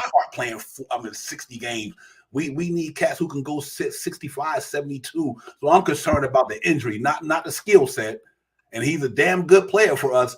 But I think when it comes down to the business side of it, I think Ron and everybody, I think the injury is going to cause him to not be in New York. When they say, well, we can get Jericho Sims $5 million, we can get Precious Achiuwa $12 million, and it equal what they're going to give him in his one contract. So if you would have asked me, I'm going to say 75%, he out the door. Right. I just think because of the injuries. Well, listen, I hear you. I'm going to say about 80% chance that Ihart will be out the door. Because to be fair, I'd say 75 to 80%, both he and Mitch will be out the door, because the injuries for both those guys are long-term liabilities. Chronic Achilles issues for Hartenstein, and for Mitch, it's always the ankles that go shot, breaking the dust for him. We've got two glass cans in the middle, and this has been our weakest spot for the last several years. We've been playing too many guys that get hurt too easily in the middle. We need someone with durability if we get that in the draft, if it comes to draft time after the postseason. Win or lose win the title or not, we need a center with a lot of durability coming out of the draft. You know, here's the question. Well, first, let me say this. Nick Yak, I don't know. I don't think you like the whole thought about Randall getting surgery, because I remember on I think it was on Nothing But Knicks, or even was on my show, but I know it was Sim. You were like, you were telling Sim who said anything about surgery when it comes to Julius Randle. And then if you watch the press conference when Julius was speaking, the question came up. He knows that it's a possibility that he might need surgery. It's not. If nobody says it's a given that he needs it, but when you dislocate a shoulder, there's always a possibility that you need surgery, and then he's got to play on it and see how the rest of the season goes. So it's always a possibility. Don't be threatened by surgery, brother. You know, those surgeries usually, you know, you can come back from it pretty good if you get it done in the off season. You'll be all right if it needs to happen that way. But it's definitely a real possibility. But I was going to say, with regards to the Hartenstein and Mitch thing with the centers being hurt, here's the thing. Before Mitch got hurt, he was probably playing his best basketball as a Knick. Facts. Right? Facts. He was doing some stuff we hadn't seen him do. I don't want to go crazy, but he was doing something. He was getting steals. You know what I mean? Yeah. What? You know what I mean? And then still getting his rebounds, still playing defense and being effective out there, right? Mm-hmm. Hartenstein. Yes. He's, you know, we know that Achilles stuff has been kind of chronic with him. He's been kind of nursing it. But when he's out there, he's giving his all. This guy got a crazy motor. He's been playing great, grabbing tons of boards, being a defensive presence. My question to you, and I've said this before, that I think Tibbs is the big man whisperer and all this stuff. But if you're a big man playing for Tibbs, maybe there's only one way to play. So how do you keep any big man healthy if they come here and play for Tibbs?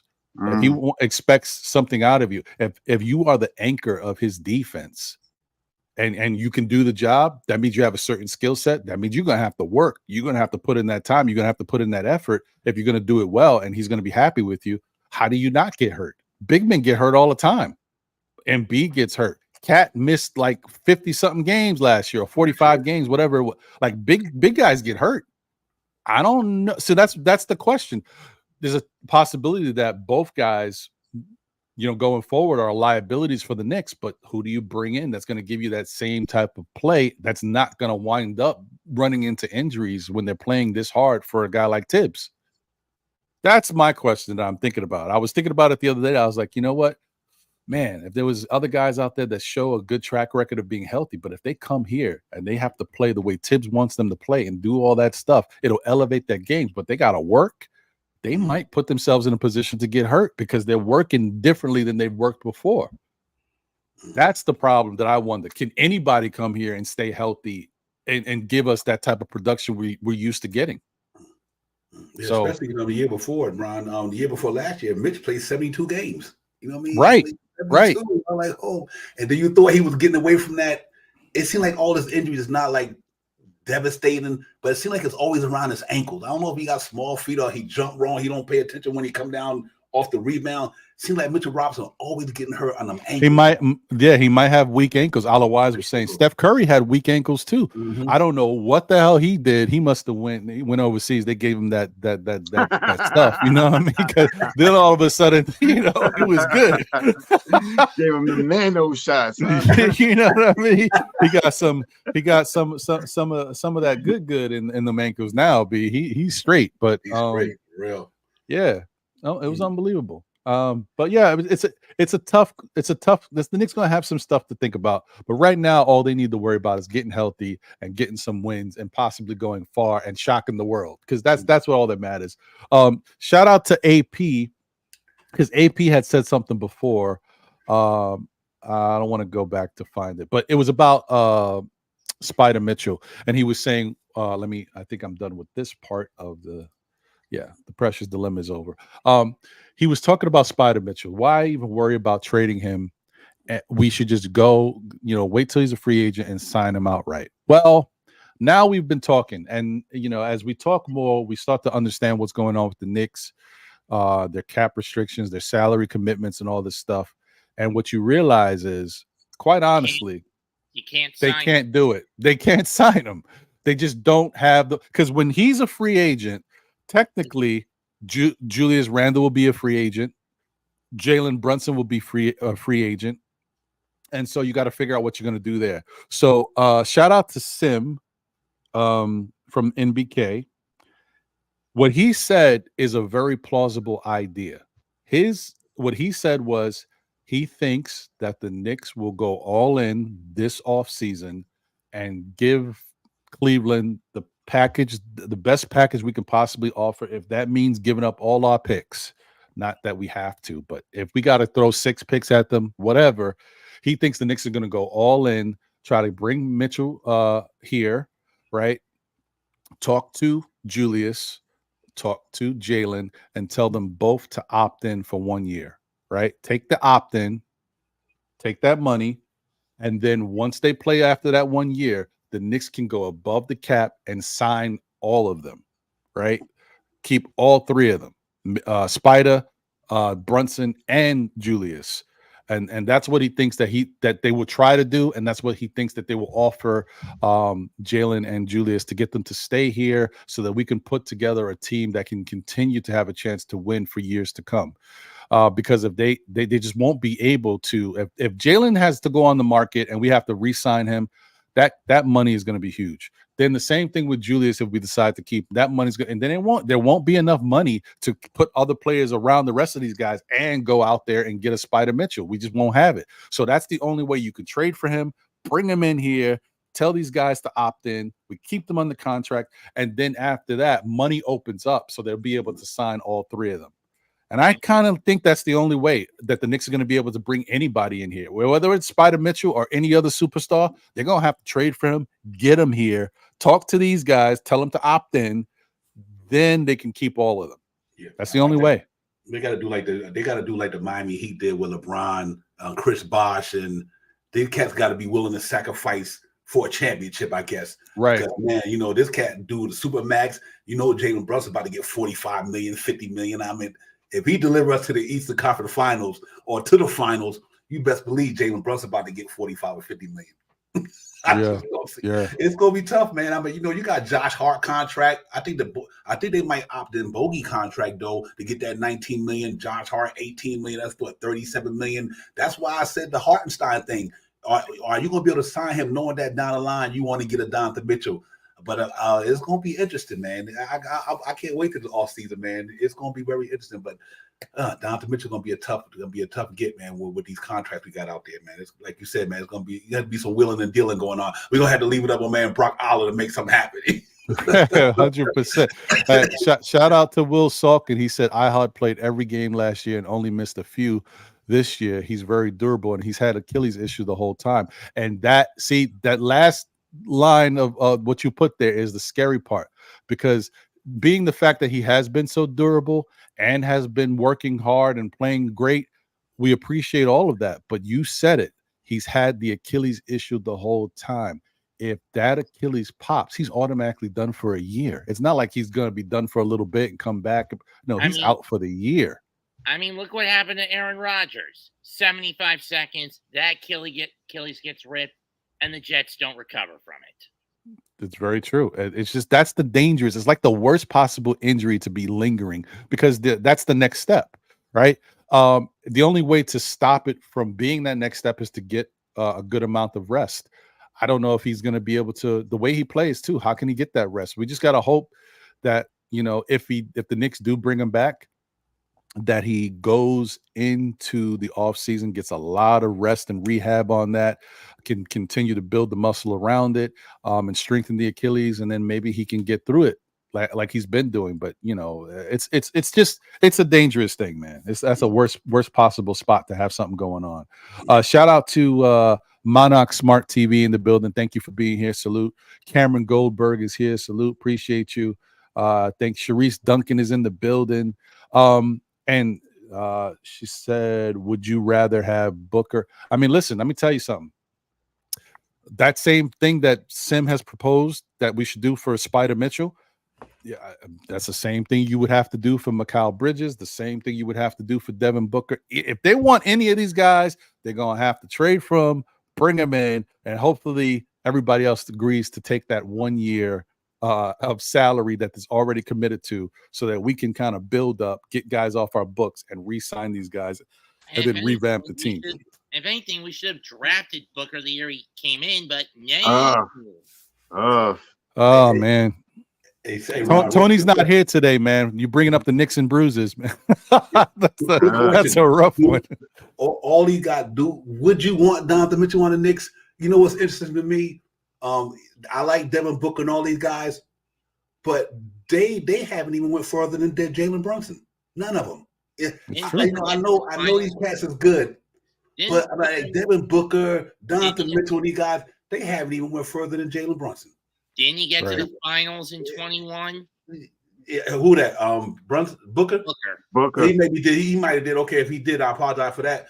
But to me, I would like to go at it. I like Mikal Bridges. I don't think Mikal Bridges would cost as much as Donovan Mitchell with Devin Booker. He ain't no superstar. He's good, but man, Donovan Mitchell, I'm on the fence with that, and I love his game and everything. But I'm on the fence with Donovan Mitchell, me personally. I mean, I just think that we already got a dude there like that. You know what I mean? And I would love to go a little bigger. I like Mikal because I think Mikal will fit what we're trying to do from a defense standpoint. But so if Booker did go to the final, I apologize. I wasn't sure about that. But as far as Donovan Mitchell, I know he's a homegrown kid, but I don't know if the Knicks really need him. Opposed to maybe somebody, and that's just my thought. That's why I wanted to do how you guys feel. Would y'all really want him? Do you think he'll make a difference with Jalen Brunson here with two dynamic offense ball players? But then we're gonna lose something on the defense side of the ball in the backcourt. And I'm like, for Shinzo for $10 million and Donovan Mitchell for $50 million, I might just stick with Shinzo. Well, I'll tell you this.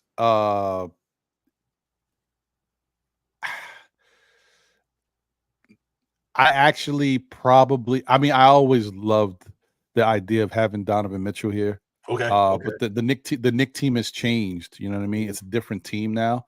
And because we do know that we're healthy, we can do some really special things. Right. But we know that some of these guys have injury histories. You know what I mean? And I just think that if the Knicks are trying to really sustain what they got going on and put themselves in a really good position to give that same type of effort night in and night out, Mikal Bridges probably is the better option. Because if, say, OG is hurt and OG is our best defender, Mikal Bridges is not a slouch. He can come in and give us some of that defense that can help when we're losing out on a guy like OG. And sometimes I think, even though I don't think Mikal Bridges is the best scorer, can he score? Yeah, but he's not he ain't a bucket, okay? Right. He's just not that. He's not a great shooter. But he can score enough that he can contribute to what's going on out there, but his defense is really important. And some people were even trying to downplay his defense, and I get it, because with the Nets, they were like, oh, well, he's not really playing the type of defense we've seen him playing in Phoenix. Listen, different culture, different set. He's got different. He's also responsible to be one of the primary scorers over there. So he's got a little different burden on his hands. But if he comes and plays for Tom Thibodeau, he's going to play some defense. You're going to see that defense pop up. So that's that. I'm not worried about that. But yeah, that's the only reason why I'm thinking, now that I know that OG is the type that we know he gets injured, but now I know that he's the type that I'm not playing unless I feel like I'm 100% healthy. Mikal might be the answer. We might meet a Mikal here. I'm just saying. Yeah, that's true. That's true. Yeah. Shout out to LB So Wavy in the building. Yeah. Okay. Devin Booker went to the finals though, just to play devil's advocate. I appreciate that, LB. Thank you, my man. Appreciate it. Margaret says I'm not a Booker fan. He's another big ball hog. Yeah. Well, he does warrant a lot of usage. You're right about that. That's true, but didn't KP require the same thing when he was with the Knicks? True, but the thing is, when KP was here, like, he was the man here, or they were building around him. Now we have other guys here. Brunson's the man. Julius is the second in command when it comes to that stuff. So it's a different thing. Like, if you bring in somebody who's going to want too much usage, you upset everything. So it's got to be a good At this point, you got to find the right fit. Knicks 100 doing his proverbial Herb Jones post. Yep, I hear you, brother. I got you. I mean, he be a nice get. Boulevard, I don't know about Mikal Bridges being here. I mean, especially when you consider the contract, that overkill contract Brooklyn's got him on. Right. Oh, and shout out to Animal Lex, because you're bringing up something that we all know. But I've been looking at different things, and they have been saying that this year Donovan has been playing better on defense.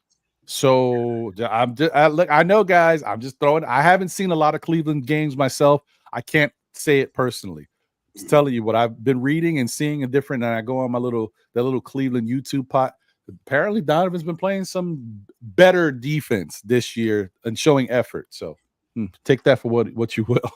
hey, Ron, we still got to sign Anunoby if you're gonna keep him too. So there's so much going on, Devon. I don't know, man. I don't know, brother. We gotta Anunoby. That's why I'm like, man, where they gonna get all this? That's why I don't think a lot of them guys we talking about like iHeart and them. I don't know from a cap perspective. You still got to try to sign Anunoby. You still got to try to sign this guy. It's just gonna be crazy, man. I got to see these cats wheeling deal this summer for sure. I mean, really, when you think about it, most likely, the Knicks are going to wind up probably letting iHeart go. They're going to re-sign OG. They're going to flip Bogdanovich and something else. There's going to be a lot going on, man. It just looks like they can't keep everybody, and then they can't be able to, it just, it's bad. It is what it is, guys. Thank you for tuning in, everybody watching on X or Twitter, whatever you want to call it. Facebook as well. Shout out to my guy, Rich Cologne, another day one. I appreciate you, my brother. Thank you. And obviously we got 155 tuned in on YouTube. Please smash that like button if you haven't already done so. Appreciate the love and support for this show. We definitely appreciate it, man. Shout out to Stream Elements for keeping me informed. Thanks for subscribing, Frank Lerone. Thank you, appreciate you.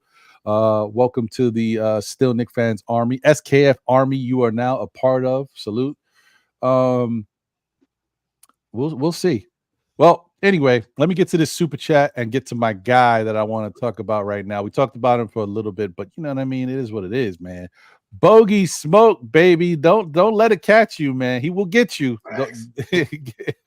Y'all be tripping. Don't put it past him. He'll get you. Shout out to the art man, formerly known as Steve. He said Bogey shoot like the old man in the park on Sunday morning with a cigarette in his mouth. Right? That is a fact. Right. Listen, let me tell you something. Bogey shoot like that dude that you think. Bogey shoot like he and White Men Can't Jump. He's the Woody Harrelson. He came to the court like, I don't know about this guy. Bogey will light you up. Bogey remind me of. I always share this story with people who know me. Is White Men Can't Jump a Keanu Reeves movie? No. Woody Harrelson and Wesley Snipes. Oh, yeah. I never watched it. What? Oh, come on, Mets. We got to get you watching White Man Can't Jump. I mean, that's just like deep down inside. That's a movie that everybody should watch. That's a classic right there. Yeah. And then Rosie Perez is in her heyday. So I mean, if you know, you know what I'm saying. Anyway, whatever. My uncle, when I was young, and I thought I was doing some stuff. When I started playing basketball, I started around 13, 14. By the time I got 15, 16, I thought I was nice. I wasn't nice, but I could shoot. My uncle was watching us play one day. He was outside just looking at us run around. He watched us play for a little bit. He came into the court. Were you saying something, Mets? And for one reason or another, White Man Can't Jump gets made into a video game for one of the worst consoles ever produced, the Jaguar. Oh, I don't know anything about that. But let me finish my story, Mets. Hold on 1 second, Mets. Anyway, so I'm playing on the court with my friends. My uncle's watching the game. He's looking at us, and he's not saying anything. He's just smiling. I'm like, why is he smiling? Right. So whatever. My uncle comes on the court. My uncle is fully dressed in jeans, cowboy boots, and a regular shirt. He proceeds to get on the court, and we play Utah. If you guys know what Utah is, Utah. Like yes, sir. So we play Utah. He is smoking our boots. Let me tell you, this dude is shooting from everywhere. It's Jake. I'm like, what is this? Now, I'm still young, so I know my uncle, whatever. I don't know too much about him. Apparently, my uncle was one of them ballers. He had a chance to go. He was in college. He got hurt. He could have went pro. My uncle could. I didn't even notice. He was cooking us, man. Let me tell you, with cowboy boots on, I'm like, this is embarrassing. So I'm just saying, that's the type of guy Bogey is. That guy, he could go out there wearing some cowboy boots and just, cook you. That's who Bogey is to me. So anyway, guys, I think that we are going to be pleasantly surprised and pleasantly pleased with Bogey and his contributions to this team, and probably very upset in the offseason when you got to see him in a trade package going somewhere else. It's just, this is the nature of the business. Sometimes you got to pick up a guy to use for a certain period, and also to have the ability to use him to get something to better help the team later. And I unfortunately think that's what Bogey is going to be. But while he's here, let's appreciate what he's going to do for us. Like I said, every night is not going to be raining threes like it was the other day. He's going to have those nights that we've seen where his shot is a little inconsistent, but he when he gets going, he is going. Very kind of like, I guess, a more consistent John Starks type, because when John Starks used to get hot, he was hot. Yeah. So, what's your thoughts on Bogey, Divine? How you feel about just, him being here and the fact that, he's not just a jump shot, he's got a little more game. He's a street ball type dude. Mm-hmm. For me, man, what he got, 19 million next year? Is that a player option? It's a team option. If it's a team option, I'm hoping the Knicks decline him, but give him maybe 8 million 3 years in a row. You know what I mean? Maybe you could keep him here, not on a 1 year 20 million, maybe a 3 year if he's willing to do that at his age. I like Bogey. I think he fits what we're trying to do from a scoring perspective. Man, the cat's a sniper. He's a experienced ball player, and you can see what he can do. So I hope he stay here. At the 19 million, you know what I mean? But if he's willing to opt out and get a longer deal with the Knicks for maybe 10 million a year or whatever for 3 years or something, that hopefully he will be willing to do that, unless somebody will give him more than that. But I like him, man. I liked him when he was in Utah, man. I thought him and Jonathan them, like Conley and all them guys, I thought they didn't have that defense to get them over the top. But when they were playing in Utah, him and Donovan Mitchell and them, that's what's so scary about keeping them here. Donovan Mitchell, Bogey coming out, you know what I mean? It's crazy, but I like him, man. I like everything about him. He's got a real high IQ, and he loves being in New York because he got his Serbian, I think it is, some of that nature. Yeah, yeah, he got a lot of people in New York. You know what I mean? A lot of his culture that's in New York. So I think he would love to be here. I don't have a problem with it. I just like guys who got high IQ who could play basketball, and that cat could play basketball. So if they could find a way to keep him, I'll be glad to have him, because I think he's going to make a difference in New York, especially in this season in the playoffs. I think he really going to show his true colors in the playoffs, because the cat can play basketball for sure. But I hope we keep him in a couple of years, man. Not a big contract, but if he's willing to take maybe a longer deal with this, with a little bit more money, not much, and it don't affect us how we're not going to be able to do a lot of stuff with all this with the people we got coming up one contract. So I would love to keep it here, Ron. I like Bogey. I've been liking that Cats from day one. 4 months ago, I like Bogey and Alex Burks from New York. 4 months ago, I was like, bring this cat up in here, man, because he's what we need in New York. With him, Jalen Brunson, Deep Chingo shooting down there 40 from downtown. The cat ain't scared to shoot it. He got playoff experience, and that's what's the biggest thing for me. He got experience in the playoffs. So when we go to the playoffs, he's not going to choke. He's not going to come up short or fold, because he done been there, done that already. You know what I mean? He done been on the bigger stage. So I like him. I really like that dude, man. I hope he's like a more rounded, what's his name, Steve Novak, around with more game though, not just a 3-point shot. The cat got the mid-range game, he got a 3-point game. He can go to the bucket. I mean, his defense is average, but he plays it. You know what I mean? So I like him, man. I really like. I hope he could keep him here, man. I think he'd be good in New York for a couple of years, man. From my perspective, anyway. Yeah, I agree with you. And AP says maybe he's like our Tony Kukoc. He could be that guy for us, depending. I mean, see how a guy fits into a role. With regards to roles, I think Alec Burks' minutes are just going to be once everybody's healthy, his minutes are situational. It's depending on who you think is rocking better between him and Deuce. Bogdanov should get minutes off the bench. He's going to be important, right? But Burks is kind of competing with Deuce for some of those minutes. So I'm not worried about that. I think that's the way it should be. Like, it is what it is. And Burks is going to be a free agent after this year. He's got a club exercise option that was picked up. So this is his last year. Then he'll be an unrestricted free agent.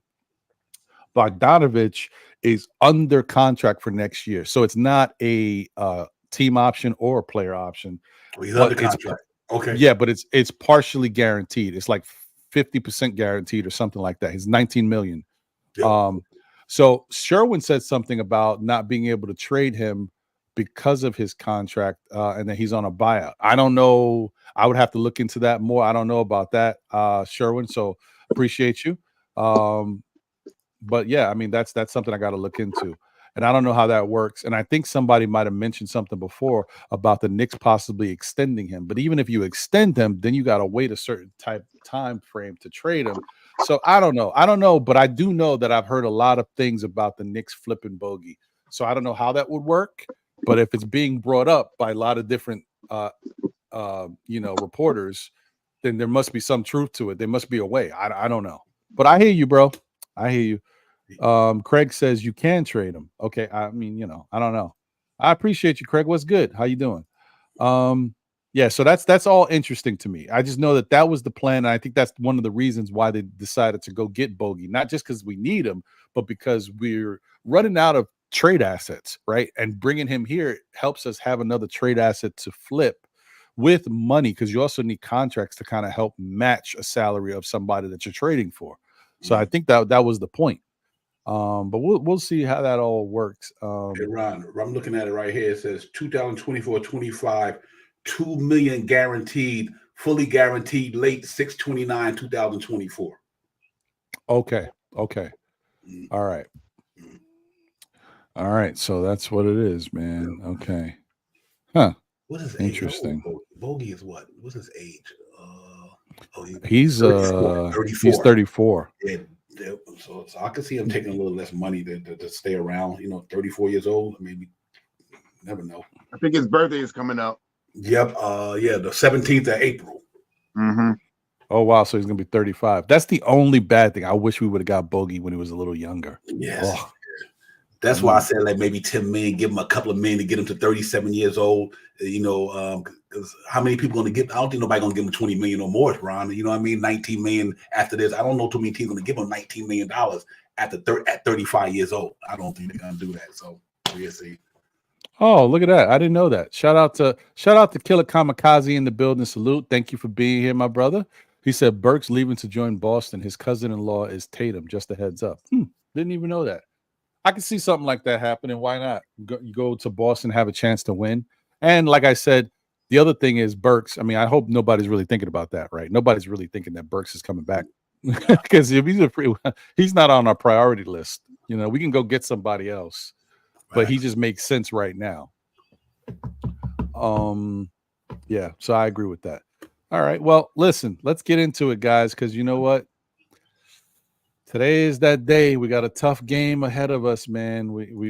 They need to figure out a way, but Knicks versus Boston. Yes, sir. Let's get it. What's it gonna be? Let's get it. Let me pull up the proverbial preview here and see what it's looking like. This is Boston right here. Oh, I don't like this. I got to go to the NBA thing from a different, they put this preview up and it looks crazy. This one's the one I need. There we go. Projector thing. What'd you say, Mets? I hate the slide projector preview thing. Oh, yeah. Okay, here we go. Boom. Knicks versus Boston, folks. So just looking at how this works, guys. This is kind of just to give you a game preview of what these two teams have been doing so far this season, what their averages look like. Boston is averaging 120 points per game. Man, they coming with it, boy. Man, they've won 7 in a row. Coming in. I know they are ridiculous. The Knicks are at 114.4. Look at the rebounding. And so this is average for the season, guys. So even when the Knicks are rebounding at our best with all our guys, we're at 45.8. Boston's at 47. This is a tough team to go up against. They got good height. We're averaging 23.7 assists per game. They're at 26.2. 6.4 steals. We got them 7.4 by 1. Okay. Blocks 3.9 to their 6.6. Turnovers. They turn it over 11.9. We're at 12.4. That's very close. Field goal percentage. They're at 48%. We're at 46%, almost 47. 3-point percentage, 38% for them, 37 for us. That's very close as well. And then free throw, 80% for them, 78 for us. So really, when you look at it, when it comes to putting the ball in the basket, scoring of any facet, we're very similar to their team. It's when you get into the other stuff like blocks and steals and assist, playing team basketball, they're a little better. And I'm a little disturbed about the fact that they rebound better than us. I didn't really notice that, but they do. So that's tricky. That's going to make it tough. Points in the paint, they're at 46 points per game. We're at 50 points per game in the paint. Second chance points, they're at 14.8. We're at 16.6. And then fast break points, 14.8. We're at 15.1. So, yeah, I mean, this is showing that we are very active. We do enough to win this game. So, I mean, it's all about, can we come out there and effectively get at it from the rebounding standpoint. Josh Hart has to step up his rebounding game. Hartenstein has to give us a little bit more minutes than the 12 he played in the last game. Precious has to stay on the boards. It's going to be it's going to be a tough task to deal with that team with their height and, a Porzingis. I mean, he's a handful to begin with, but yeah, it's rough. What do you think, Mets? I'm gonna go to you first. What you think about tonight's matchup? But don't be glass half empty. Be glass half full. Give me something positive. It's gonna be tough.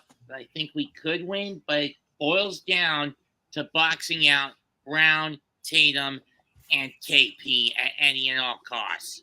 Keep them contained, screw with them, and mess them up as much as possible, and we've got this. I like it. I can rock with that, Mets. I like it. What you think, Sha? I think we need 3 big scorers tonight. I think we need Brunson to show out tonight. I think we need DiVincenzo to show out tonight, and I think we need Bodong to show out tonight. And everyone else have a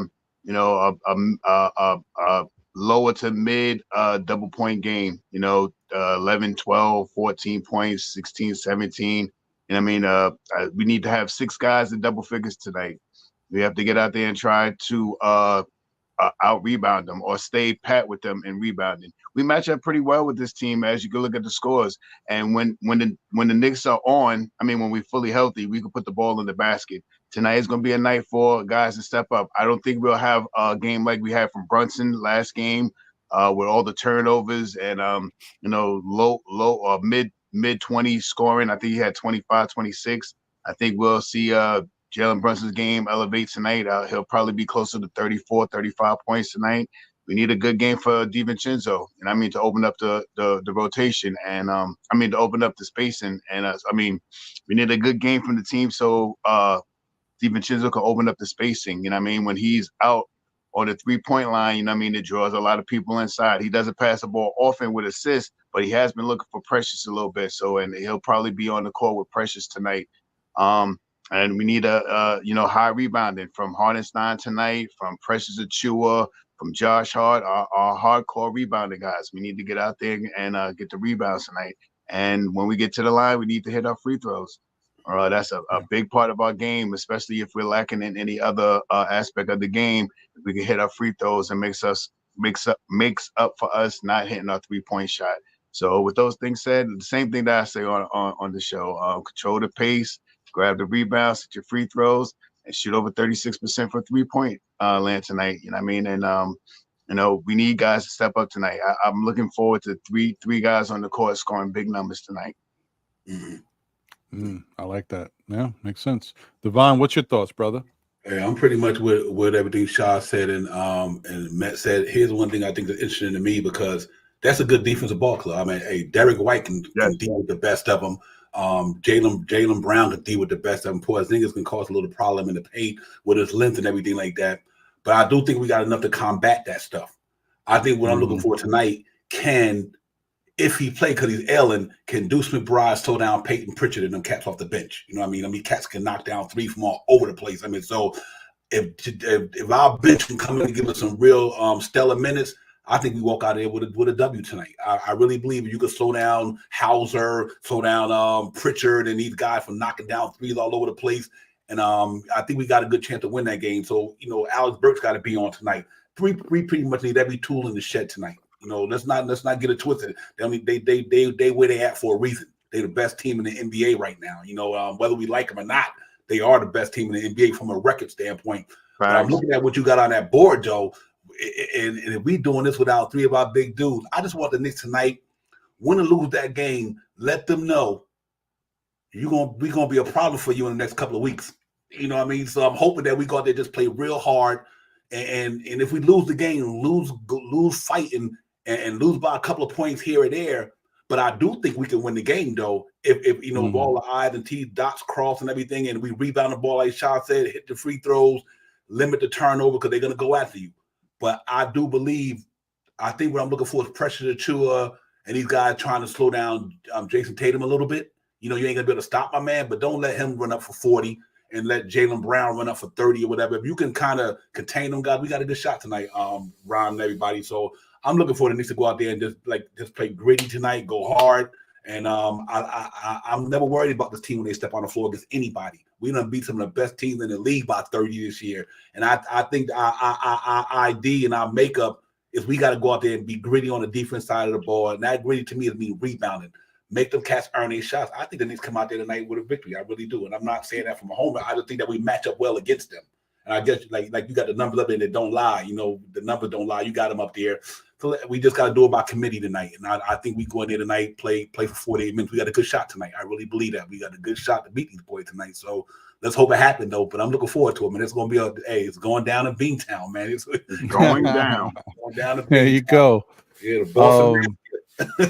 Right. Nick Yak says McBride is a game time decision with an illness. Oh boy. Yep. Yeah, man. It's always something. And you know, McBride is actually, I would think, going to be very important tonight. Reason why I say that is because I think the Knicks should come at Boston. I mean, we're shorthanded to begin with, right? But I think that we should come at them with a different approach. I think they should try to take two guys out of the equation for Boston if they can. I think one of them should be Jason Tatum. I think they should try to limit Jason Tatum as much as they can. If that means letting a guy like Porzingis not beat you, but get a little bit more of the focus. I just think if I'm going to put my hands in the fire for one of those two guys, I'd rather have Porzingis try to beat me because he's not always as consistent, rather than letting Tatum go wild and trying to contain him. I would rather focus on trying to stop Tatum as much as I can. Porzingis is not a guy who goes in the paint and goes inside and tries to do a lot of his stuff is jump shooting. So I think you have a better chance of letting him go out there and try to make buckets for them. The other person that I think is really critical to them, that every time we play them, we've had a hard time stopping him. And I don't know what, you know, it's tough. Damn it. I just had it in my head and you just said his name. The dude off the bench, Derek White.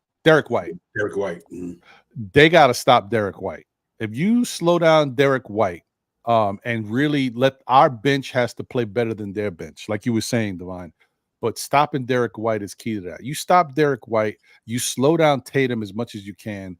Jaylen Brown has been a good player, but he's been kind of inconsistent in his play this year. So I would say that those are the keys to having a chance to beat this team, because these other guys are really, they fall in line and they complement your pieces. But if you force them to be bigger pieces out there and put more of the onus on them, I think we got a shot to beat Boston. That's just the thought from me watching them and how they play and who steps up for them. I think that's a chance, but I don't know. Who knows? Anything could happen. They could go out with their best and play their best way, and we still could beat them. I just think that that's a game plan they should think about trying to do. Shout out to Parrish Duggar. Thank you for the generous super chat. He says, I can't believe y'all are missing the fact that Leon doesn't pay doesn't play, and iHeart and Julius have injuries that are chronic type. So doesn't pay. You're right. Doesn't pay, and iHeart and Julius have injuries that are chronic type, so it's discount time or boy bye. So basically you're saying everybody's gone if they don't take that discount. I hear what you're saying. I got you. I hear you. You may be right. We'll see. Shout out to Space Ghost in the building. Appreciate you. Thank you. John Smith is in the building. Thank you for being here. I don't know if I've seen you in the chat. If you have been here before, thank you for returning. If you're new, shout out to you. Hit that like button. Hopefully you've already subscribed. Appreciate you here. Thank you, Corey Lee. Appreciate you, brother. Coach Sires in the building. I don't know if I said your name before, Coach. Good to see you. D-Ras is in the building. Salute, D-Ras. Good to see you. So guys, please, if you haven't already, smash that like button. It costs you nothing, and it's free 99.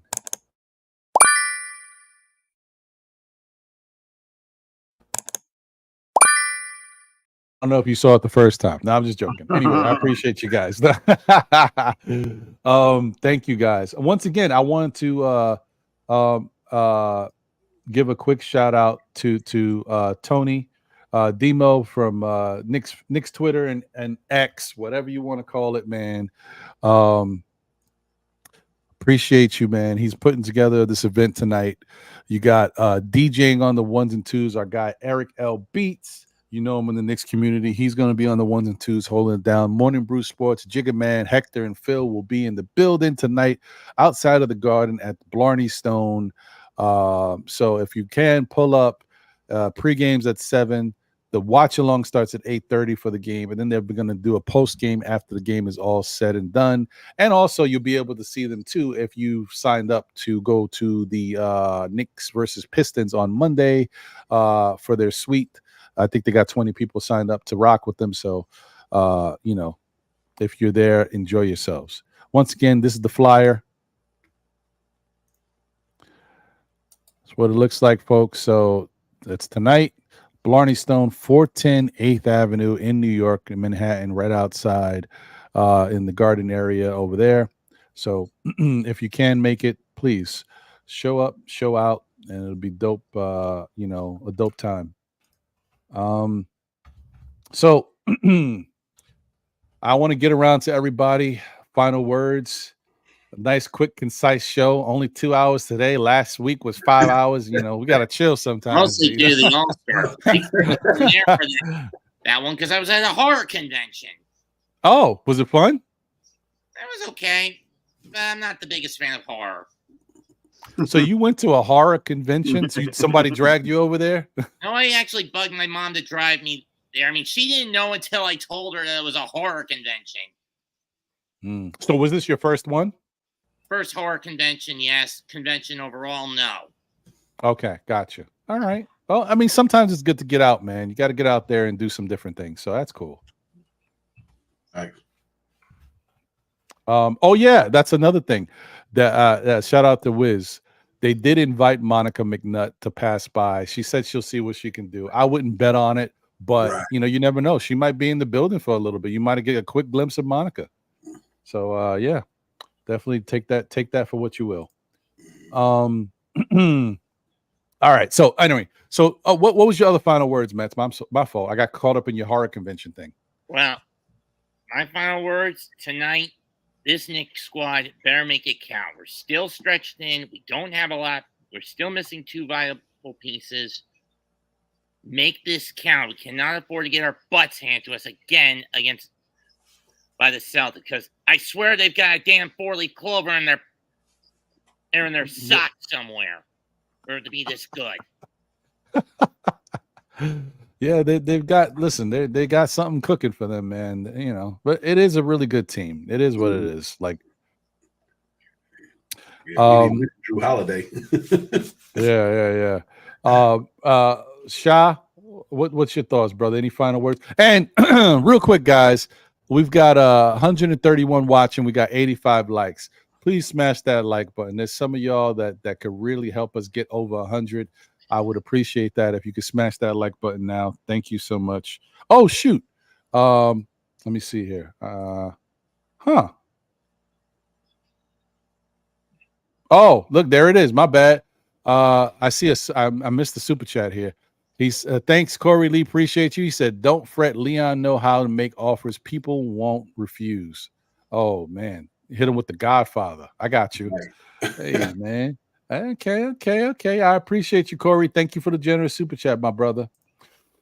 So what's your thoughts, Sha? How you feeling, brother? Every time the Knicks get on the court, I think they can have a chance to win. It all comes down to how Tom Thibodeau throws that team out there. I don't want to say throw, puts that team out on the floor and tries to execute. And that's the bottom line. Next man up mentality from the New York Knicks. And so I think they're going to get out there and do what they have to do, stay gritty, and push the pace. You know what I mean? And this is a game that a lot of people think it could be a loss, and I think that this could be a win as well. You know what I mean? If we get out there and execute the basketball, make shots. Like I said, we need those three guys to really step up tonight. And I'm talking 20, 24, 20, 24 and better from all three of those guys. We need big scoring for those three guys and everybody else to fill in. I mean, we don't need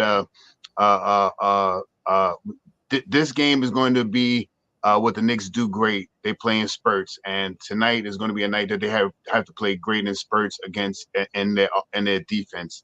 I think we can play with the best of some of these teams. We can put the ball in the basket, but tonight is going to be a night that we have to shut them down. And the plays that we really have to get around and try to shut them down when it's crunch time. Yep, I'm with you on that. 100% agree. Shout out to LB So Wavy. He said, "You forgot who our capologist is in the front office is the dude that knew how to make all the contracts work in Cleveland when LeBron was there in the 2010. Yeah, I mean, listen, I will say, man, Brock Owl will be figuring out some ways for the Knicks to do some stuff. So, hey, man. Divine, what's your final words, my brother? What you think? First and foremost, man, salute to you guys. Thanks for having me on, Ron. Appreciate it. You already know. Salute to everybody in the chat, man. Make sure I hit that like and subscribe button. Don't cost you nothing. Stop fronting. Y'all hit them like button, man. Get them likes up for my man, man. It's a pleasure being on, Ron. For me tonight, just go out there and play hard, man. Just play hard for 48 minutes. I would like to see him, like Sean said, put your little pace. Make Porzingis and run up the floor a little bit. You know what I mean? Obviously in the half court offense, they're pretty dangerous. With the weapons they have. But I think if we can get some steals here, some blocks, get up and down the floor a little bit to put them on their heels, I think we have a good shot. But I think we just go out there and play New York Knicks basketball, man, and just go hard and leave all the chips on the table and just go in there and do what you do. And I think we'll be all right. And ladies and gentlemen, 7:30, we'll be on me and Shaw Power, the pregame show, Knicks Real Talk pregame. If y'all got time, come and holler at your boys. We'll be in the building. But other than that, Ron, let's go ahead and get it, man. Listen, it's about to go down to Beantown, the Boston Massacre tonight, ladies and gentlemen. We going there to put some work in. Win or lose, we going to put some work in. I'm gonna tell you that right now. Knicks ain't never scared. Let's get it, New York. We win this game. And if we don't win the game, either way, this is a good litmus test for our team. Because I know once we get our full Arsenal back, we'll see y'all in the Eastern Conference Finals, ladies and gentlemen. We ain't going nowhere. Real talk. So let's get it. Let's go. That's right. That's what I'm talking about. Hey, man, we had 91 likes. Y'all hitting the like button, but y'all hit enough of them. Get them likes up, baby. Get them likes up before we get out of here. Appreciate y'all. And Thank you. Shout out to my people, Stream Elements again. Thank you for subscribing, John Smith. Appreciate you, man. Hopefully you enjoy the content. We try our best to continue to give you something enjoyable to watch and an option, a moment to talk about your Knicks. This really should be saved for behind the scenes, but I just got to ask you guys, since you're both here, Shah and Divine, do you guys still want to come on the show Monday? Because it is a Knick game. So sometimes John and I will come on at 9 and we'll just kind of talk through and watch the Knick game and call certain things that are happening in the game, but we kind of go with the flow. I don't know if you guys are comfortable with that, or we could do it the next Monday, but it's up to y'all. Just wanted to put that out there so y'all know. Okay, yeah, I'm fine either way. You know what I mean? I'm fine either way, brother. You know. Okay, cool. Because I would love to have you this Monday. So I just wanted to let you know, because we'll be watching, while we're talking. You know what I mean? Yeah, let's make it happen. Let's do it. All right, cool. Sounds good. All right, guys. So you heard it here first. Once again, expect to see Sha, Money, and Divine in the building. Knicks Real Talk and SKF. The mashup is going down on Monday at 9 p.m. Let's go, baby. Yes, sir. Yeah, man, it should be really dope, man. Really, really excited to be able to chop it up with my brothers, man. I mean, it's all good, man. I can't. It is. Yeah, yes. Shout out to E. Gibson in the building. Appreciate you. Thank you for being here.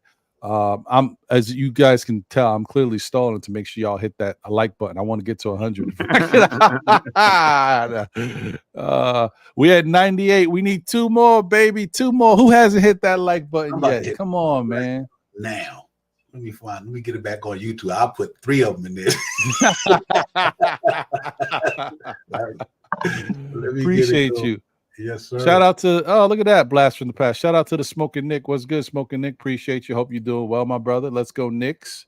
Hey, thank you for the generous super chat, Killer Kamikaze. He said it's time to flip the script and take this W at home tonight. They're putting us on ABC. We got this. Whatever the outcome is, it ain't going to be easy for them. And that's what I'm talking about. Killer Kamikaze. That is perfect. You said that I couldn't have said it better, brother. That's what matters. It ain't going to be easy. Let's continue to play Knick basketball. Let's not roll over and die just because we're playing the Boston Celtics. I don't care how many games they've been winning. They got to play us now. Let's get back to what, and let's not forget, that first game, we should have had that first game against them. Things just didn't go right. But didn't choose to adapt quick enough, and we got bitten when the team ran out of gas. The other 2 games have been completed under stomps. Right. Listen, I told you guys, I'm going to tell you, and I'm slacking on my Mac, and I've been on a website trying to put it together. I have not been able to do everything and get it up and running, but I'm working on the merch, baby. I told y'all, this team, hashtag all heart, no quit. That's who they are, and that's how I expect them to be the whole season. The Jalen Brunson, Josh Hart, Dante DiVincenzo, those guys alone are going to continue to instill that with the rest of the team. These guys go out there, they work hard, they play hard. And that's another thing. Even when you look at OG Anunoby, somebody said something in the chat, I think it was David Smith, that said, technically when you look at the OG Anunoby trade, it's still a wait and see. We don't know if it's good yet because he hasn't played what he has done looked great. But we got to see him out there playing and continuing to do this for us before we can tell if this trade really worked out for us. So hopefully we can get him back, get him healthy. He goes out there and continues to give us what he's been giving us, take that into the playoffs and make some real noise out here. But I'm excited. I'm really, I've never been, I told you guys before, I can't keep saying, I get like a grin when I talk about it. I haven't been this happy about a Knick team since the Carmelo, Jason Kidd days. That team was great. It was fun to watch. We didn't do enough because we were old and little. We were ARP, but we we had a nice little season there. But this team just got the right pieces. It's got the right element of youth and of some experience. So we should be able to do some things, man. All heart, no quit, man. Don't forget it. That's what I want y'all to think when you think of this team. I don't care who you talk about. Next time you talk about, the Knicks with your haters out there, hey, listen, all right, whatever. I mean, yeah, okay, they got them. All right, they got Durant. Okay, whatever. But we got heart, and we don't quit. That's what you got to tell them, because that's who we are. Yeah, that's who we are. That's right. You got a bunch of winners on that team, man. Dogs and winners. Facts. Yeah, Ebony is in the building. All right, Ebony, good to see you. I hope to see you tonight. Meet you in person with the rest of the fam out there, man. Hey, we got 102 likes. Let's go. Thank you, Wiz. You know what you get for that, Wiz? Let's go. Hey, Wiz loves it. Hey. Shout out to my guy, Julian Blum. Appreciate you, man. Thank you, guys. Thanks, everybody, for tuning in and showing love to the show. Listen, man, let's go Knicks. Let's continue to do what we've been doing. Everybody counts us out. No matter what the Knicks got going on, we get the hate, we get the praise and the hate at the same time. Let's keep getting it. I love the fact that the Knicks are underdogs. You know what? I don't know how to be a team that plays from the front. I'm always used to a team playing from behind and being counted out. I'm a Met fan. You know what I mean? So yeah, let's go, man. Behind out of the gate. No Senga for a while. Right, I know. It's always something, Mets. It's always something, bro. Yeah. We'd be all right. Maybe the time Brewer for a year. Give him a small deal. Yeah, I mean, listen, you know. I think it is. Sign him for a year. Make him a deal. Yeah. Let's do a little something, man. Make some noise out here. Let's get it going. Right. Thank you guys once again for being here. Couldn't do much. Go ahead, Mets. But then again, the New York Mets couldn't do much last year because Epler and Buck were sweeping all the stupidity under the rug instead of dealing with it head on. Oh, well, this is what you're going to deal with sometimes. You know, sometimes you don't always find the right mix. You know, we thought we didn't have the right mix here, but then we let Leon cook, and we're starting to see it happen. So let's give it some time. Let's see what's going on. We might have it now with the Mets. We look like we got it with the Knicks. Let's just keep it going with the rest of our sports teams, and hopefully it's a good season for everything. The Mets have never made to the postseason in years that end with a 4. Listen, man, Mets, if you're like me, you watch the Mets have a guy named Anthony Young who lost 21 games as a pitcher. I've seen it all. I'm good. We'd be all right, brother. We'd be all right. Anyway, once again, thank you guys for being here. Don't forget, Monday, Still Knick Fans Weekly with your boys Ron, my brother John, Jose holding us down in the 1s and 2s. We'll have Sha Money and Divine in the building, 9 p.m. Monday nights. I always tell you guys, tell a friend who tells a friend who tells another friend. Still Knick Fans will be back again, whether it be on Saturdays, 11:30 for Know the Ledge, Mondays, SKF Weekly at 9 p.m., or, depending on if the Knicks play or not, Thursday nights for the NBA wrap-up and the wrap-up. NBA wrap-up on Nothing But Knicks, and then the wrap-up on the front stoop. We'll talk about some hip-hop and you know, some media stuff that goes on. But yeah, continue to support all the shows. Continue to support my guys here at Knicks Real Talk tonight at 7 p.m. or 7:30? 7:30. 7:30 tonight. Show them some love. They'll be chopping it up and getting you right, putting you in the right headspace for tonight's game, man. Getting that positive energy going, that blood flowing. Let's go, Knicks. Let's do this. We out here. We're going to win this one. I feel good about it. Let's go, baby. Let's get it. Let's get it. Later, y'all. Later. Hey.